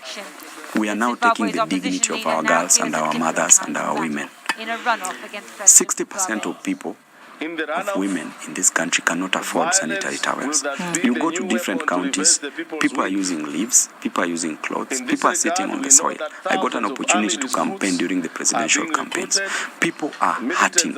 And again, now on top of that, you are adding tax to 60% of people who cannot even afford this. And for even those who can afford, now it will even go down because the demand will be low. Even those industries, few industries that are manufacturing pads in Kenya, will lose the money that they require, therefore they will close down. People will still lose jobs. So even the dignity, look at diapers, even our children. So rais anadharau watoto, hataki kuwaona wakiishi, wanataka turudi kwa nappies. At the same time, anadharau wale wa Kenya ambao wamebaki. At the same time, is introducing taxation on furniture, and furniture, that is where we make our coffins, and adharau also the dead. How? Okay. You are not liked while you are alive, and even when you are dead. When you are dead. Okay. So I don't know what. So this is the counter question then. How would an economy, a nation, raise the money that it needs to then be able to run the economy? How would that happen? How would that happen?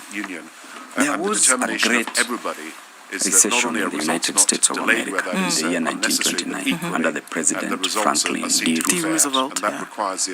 What did he do? He gave a speech and told people that the only thing to fear is fear itself. He further looked further and went back to Great Britain and got a gentleman called John Maynard Keynes, who wrote a book called The General Theory and came up with the Keynesian theory. What does the Keynesian theory state? It says that for you to spur up an economy, for you to grow an economy, put money into the pockets of the people, of the common mwananchi. The moment you put money into the pockets of common mwananchi, what will happen? That mwananchi will go to a shopkeeper. I want to break it down so that Kenyans can easily understand. That mwananchi will go to a shopkeeper and buy flour, buy unga or sugar. If many of mwananchis go and buy sugar or unga, that shopkeeper will see that the demand is high, right? The moment the demand is high, the shopkeeper will employ more people to help him sell, right? Yes. At the same time, we'll communicate to the industry that the demand is high, I need more supplies, right? So when the demand is going high, the supply will go up also. Now at the industry, they will manufacture more, right? Because the demand is high on the ground. As they manufacture more, at the bus station, right? As they manufacture more, they will employ more people to help them in the manufacturing. That is creating more jobs. At the same time, at the industry, they will say, they will communicate to the farmer and say, we want more raw materials. Even the farmer on the ground will employ more people and produce more. And so it's how it is now. Yeah. It is as easy as that. This is what is taught. It's taught to students at economics in university, those who study relations of nations and things like this. So my question is, this happens also at Treasury that sits here. It happens. They're advisors, they're experts. They do this. And where is the demand for even that information to come through? Why would it, for something that seems so obvious, right, not come from the experts that design such bills, right? And we wait, or rather go the taxation way as opposed to the spurring of the economy way.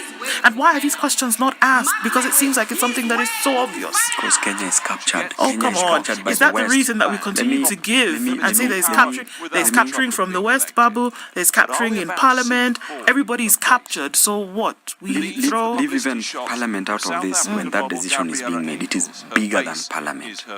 This boils down to what I will not go deep into, to IMF and World Bank.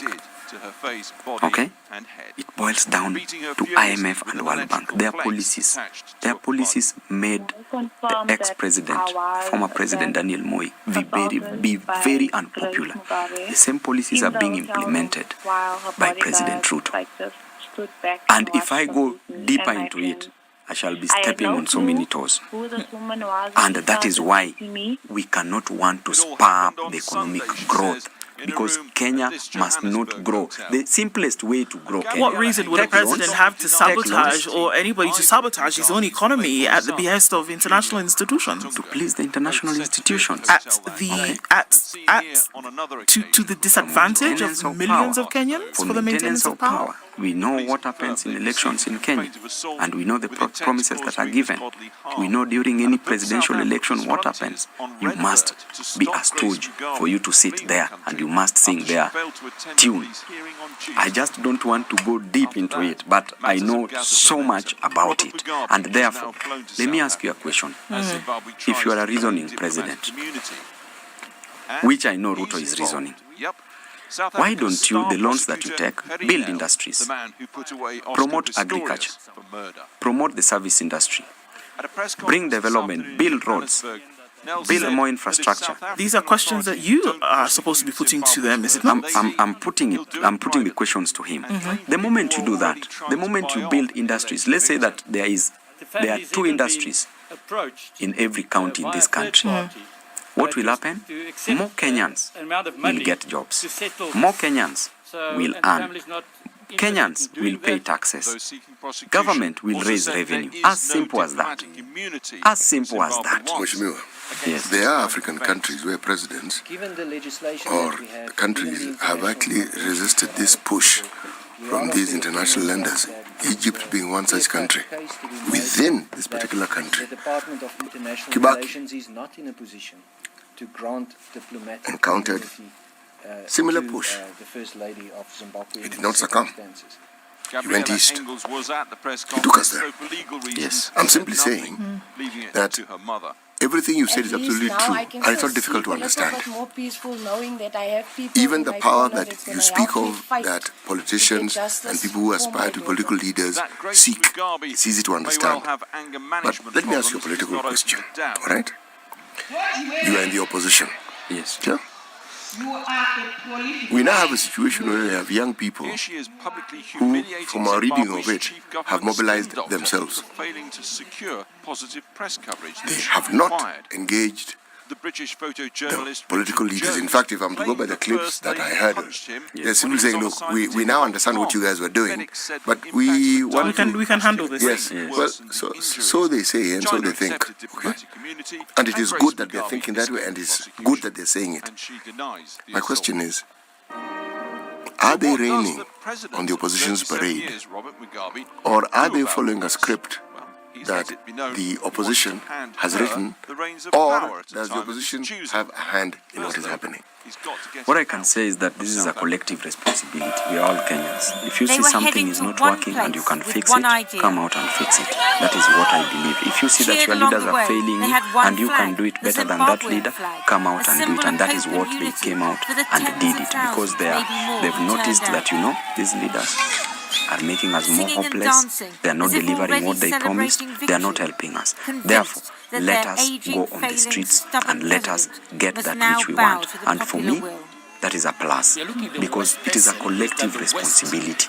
If Babu alone cannot do it, we have to come back. We have to all unite. When we were fighting for independence of this country, people had to unite to fight against the colonial powers. So we must come together. So for me, what I would answer is that it is a collective responsibility. If you see something is messing up, correct it. And they are doing it. And with the like-minded leaders, like myself, we will join them. We are with them. We are part of them. Because they are our brothers and our sisters. And we know what they are going through. How will voting take place in Parliament today? If I can predict, is that Azimio will vote no, save for a few Azimio members who have joined, who has jumped the ship to be on the other side. But Kenya Kwanza will vote, yes, as things are, based on the debates that were going on yesterday and that are currently going on now in the morning. So it is just as clear as that. You don't see a situation where people who support the executive would vote against this bill. I don't see a situation because those people are fearing so much, and we talk to members of parliament. What exactly could happen? And that is why I'm worried about, because you are a leader who was elected by the people. Your power comes from the people. Then all of a sudden, so many of them have confided in me, telling me, Babu, you know what? As we are just scared of our positions. They are fearing, but they're members of parliament. But they're members of parliament that have been voted by the people, like you say. They cannot be fired because they were not appointed. That's why they are useless members of parliament. Amongst them, because they should make a decision to stick with the people. Vice President. Because that fear alone, why are you fearing? Because either way, will Ruto kill you? Well, I guess maybe they feel that they owe the position they have to him and his party. No, the position is owed to the people. It is the people who elected. There are certain situations where people are given tickets but fail. So it means that the power belongs to it is the people who elect. The people gave them that the mandate, yes. Is there hope that the people of Kenya can have in a parliament that's still going to be here for the next 2.5 years or so, whereby we see things happening in this manner and things that affect everybody then are unfolding in this way? Nothing is lost. There is still hope, because politics is fluid. It's fluidal in nature. It changes. A lot can still happen. The other day you could see the decoy again between the fight between the deputy president and the president. You could hear some MPs from this side fighting the other side. In-house wars, sibling rivalries. I can tell you that even towards 2022 elections, there were shifts in camps, right? And some decisions were made right, some decisions were made wrong in parliament. So I can tell you that there is hope, because a lot can still happen in politics. People can shift camps. And people can start reasoning and join those who reason, the voice of reason like us. All right. Well, thank you for being here this morning. Babu Owino, Member of Parliament, Embakasi East. Good luck at 2 p.m. Let's see what happens as we go through the day. Thank you once again for being part of Kenya's biggest conversation. Asante. This is the Situation Room, the only way to start your day. Our next guest is in the studio. I personally must say that it was a long... We spoke on the phone many times. It was a long time coming. But he is here today, and I'm very, very happy. It would have been nice to have him when he was, in other positions, but I think it's even better that he's here now. And before I even tell you what his name is, he stood on the steps of a famous house and told us how things would happen. And because of him, there are phrases that we now use in Kenya today, and they've even become fellow Kenyans. And restores your skin's Fellow natural Kenyans is here, moisture Mama. from within. No need to add extra oils or glycerin. New Vaseline lotion. Former cabinet secretary. He's here. When all the nation was shut down and what? Fellow Kenyans. Every communication started with fellow Kenyans. And the Kenyans knew that they were fellow. But the interesting thing is this, it also set a trend. It did. And it set a certain standard that is yet to be beaten, in that you are being communicated to on a daily basis. Proper. Now, as far as government communication goes, and the Honorable Minister is a communication person. Yeah. That particular standard hasn't been met yet. We've never seen government communicating that effectively before then and even after. It was beautiful to watch. Yes. We knew what was going on with COVID. Yes. If there was one case in the middle of nowhere, we knew it. And it was him who stood on the steps and gave the information and the communication. If the numbers went down, you knew. We knew. If they rose, you knew. In fact, you're so informed, you got to a point of feeling. Okay, we've had enough. Don't tell us tomorrow. We almost know. We knew exactly what he was going to say. Mutai Kagwe, good morning. Good morning. How are you? Very well. Yeah, good morning. How are you? Very well, thanks. It's good to see you. It's good to see you. Yeah. It's been a minute, like you said. Yes. It hasn't even been a minute. It's been a while, eh? No, because, right. But we're glad that we're here all the same. Thank you. But Konya is here as well. Of course I know. Yes. Yes. If I don't get it. So, we're very glad that you're here today. Thank you. And you're in the hot seat of the Situation Room. Indeed. I cannot promise you that the degrees will turn down. Yeah, well, I'm ready. Fantastic. I'm ready.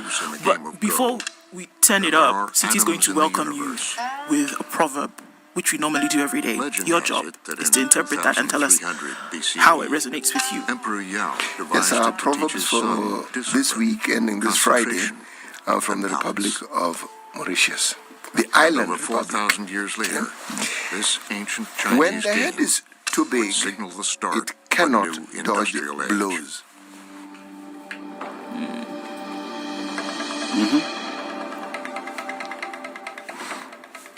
He's writing it down. And? It was 2016 That's it. in Seoul, South Korea. Your interpretation. Of this one? Yes. Well, it's very apt, if you ask me. It is very appropriate for the day. Because to me, the interpretation I have for it, generally speaking, I assume it simply means, it's simply interpreted to mean that you are too big for your pleasures. Okay, you think you are high and mighty. You listen to nobody, take advice from nobody, and think that you are a man. You are the best thing that has happened to us since sliced bread. So don't say what you think, Waziri. That's what I think. That's what I think.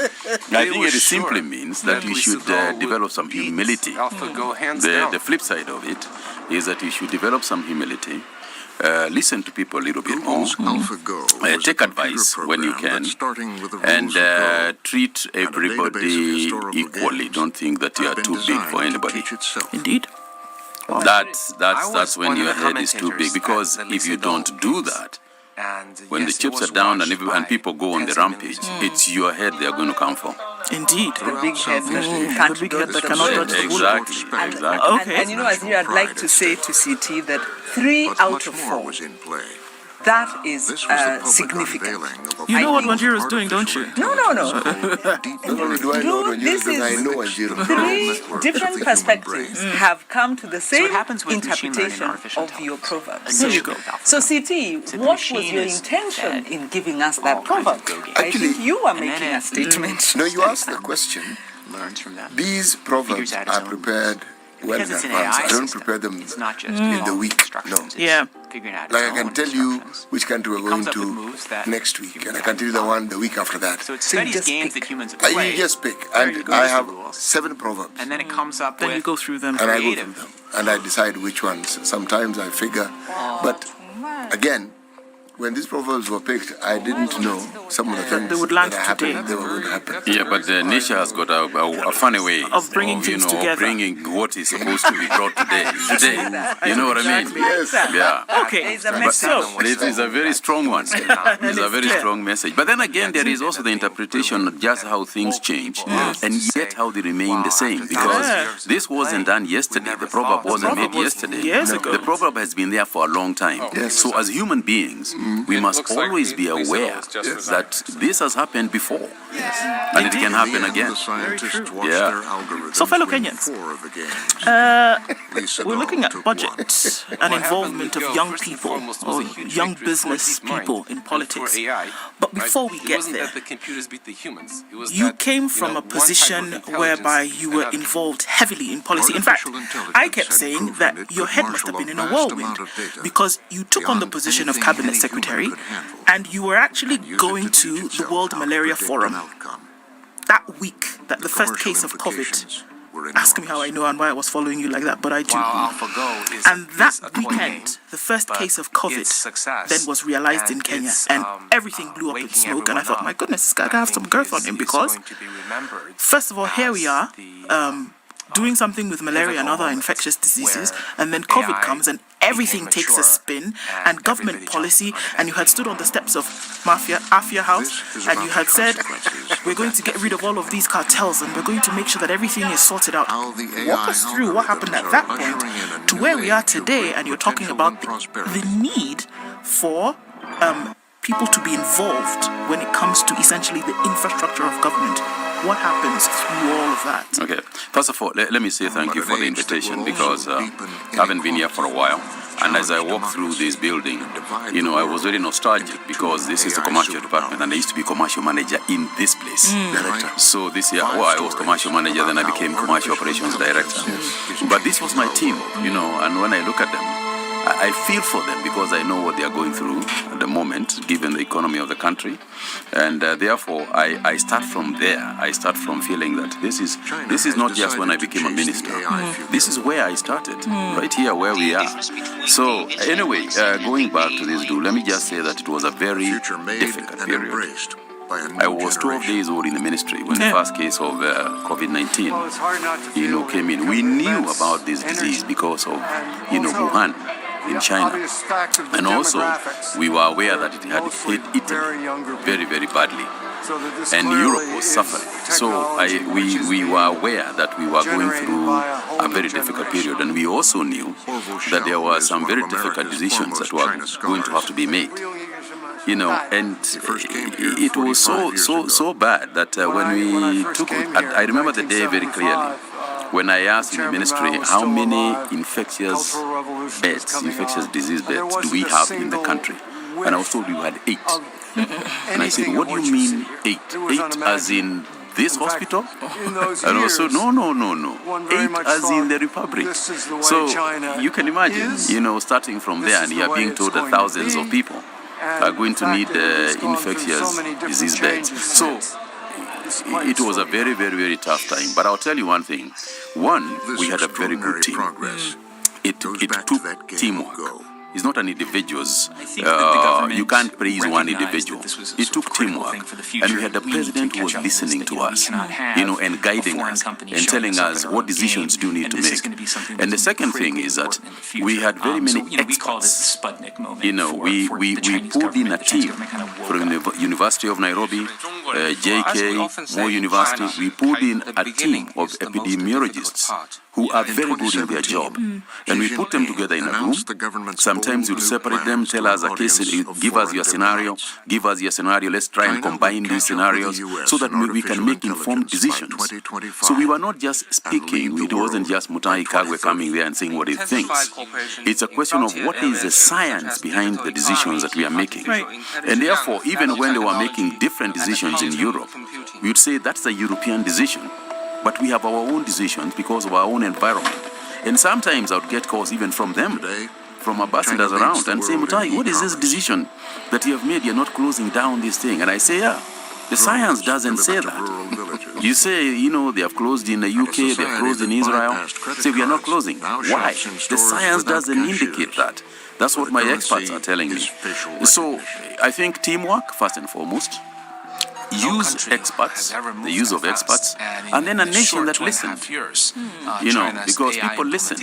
I mean, of course, you have the errant people who always do the thing, but largely, people listened. And the third thing that I think was important is what you have just said, communication. We knew that there was a lot of panic in the country. We knew that people needed information. This is a science-based issue. It's not a political issue. So we had to communicate with them. And you remember this, as you are saying, this communication from the podium virtually every day. If it wasn't me, then it was one of our people in the Ministry of Health. And sometimes we also invited other ministers, other cabinet secretaries to come and make the decision. For example, during the Islamic holidays and so on, we had Najib Balala come and give some of those communications because we knew there were some things you would say that were understood better, coming from a fellow Muslim than from a Christian who probably doesn't understand. Well, it's not sensitive to those matters. Yeah, I'm not sensitive. We also had sometimes very sensitive cultural rights that we had to go against. And therefore, when those things were happening, sometimes we would call, I remember calling the late C.S. Magoha to come and help me, because of the riots that were happening some places in Nyanza. And we wanted to communicate to them that we can't do them. But rather than me go and tell them, this is what you must do, and feel like I'm communicating to them rather than with them. So we had several changes and several communication systems that we had to put in place, for people to listen. We had the Mwangangi, talking to the youth because she was more youthful than we were. And therefore, and the youth listened.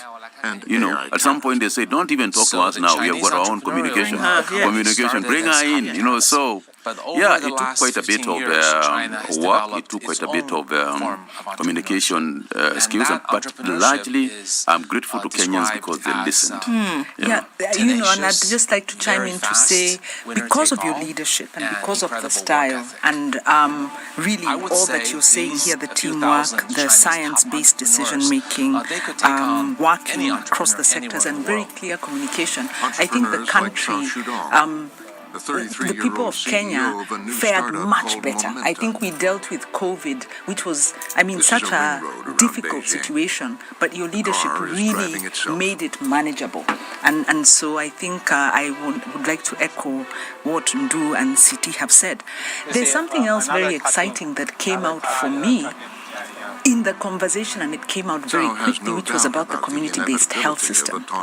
And I think you worked quite fast even to preparing a community, was it a community health-based bill?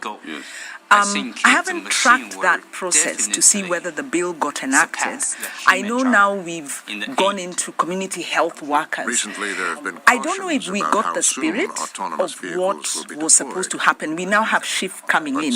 What I'm asking is, do you think the changes that are taking place are in the spirit of the discussions you are having, that really responses need to be bottom-up as opposed to top-down healthcare? I don't think so. And as I've said before in many interviews that I've gone to, I do not like to criticize, the office which I held. I don't like criticizing the person who is holding the office because I assume that they are operating on a philosophy and policy that probably guides the challenge of the day. But let me say this, whatever the situation is, I think you need to understand what the end game is so that you can start planning now. Unless you have an end game, then it doesn't really work. For example, on the community health workers, the reason why community health workers are so important in this country is because,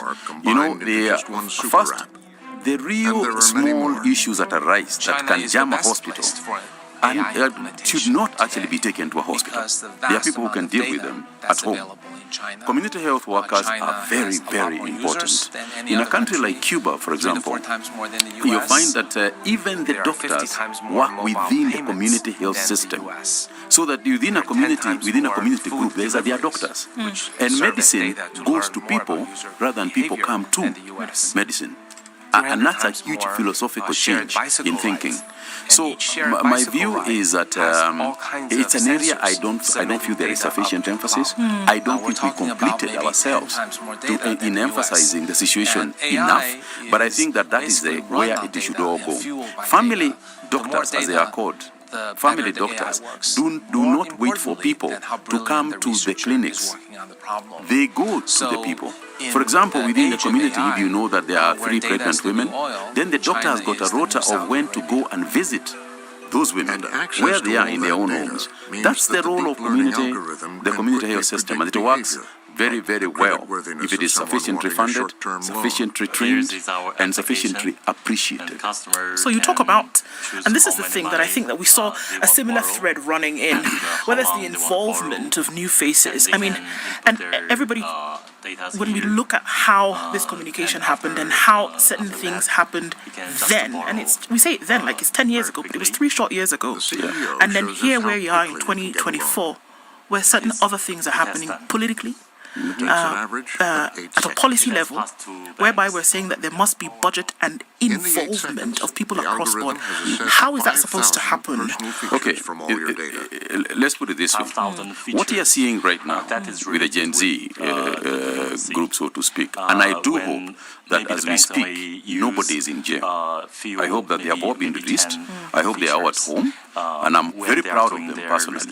I think that you see, there has to be a congruence between the government agenda and a common citizen's agenda. Those two things have to work together. What you are seeing, and the reason why you are seeing this gap, is because the citizens are thinking one thing, and the government is thinking another. And the communication about what the government thinking is not there. Okay? So that if first and foremost, people have to pay taxes of some sort or other. Because it is how governments survive, it is how governments run.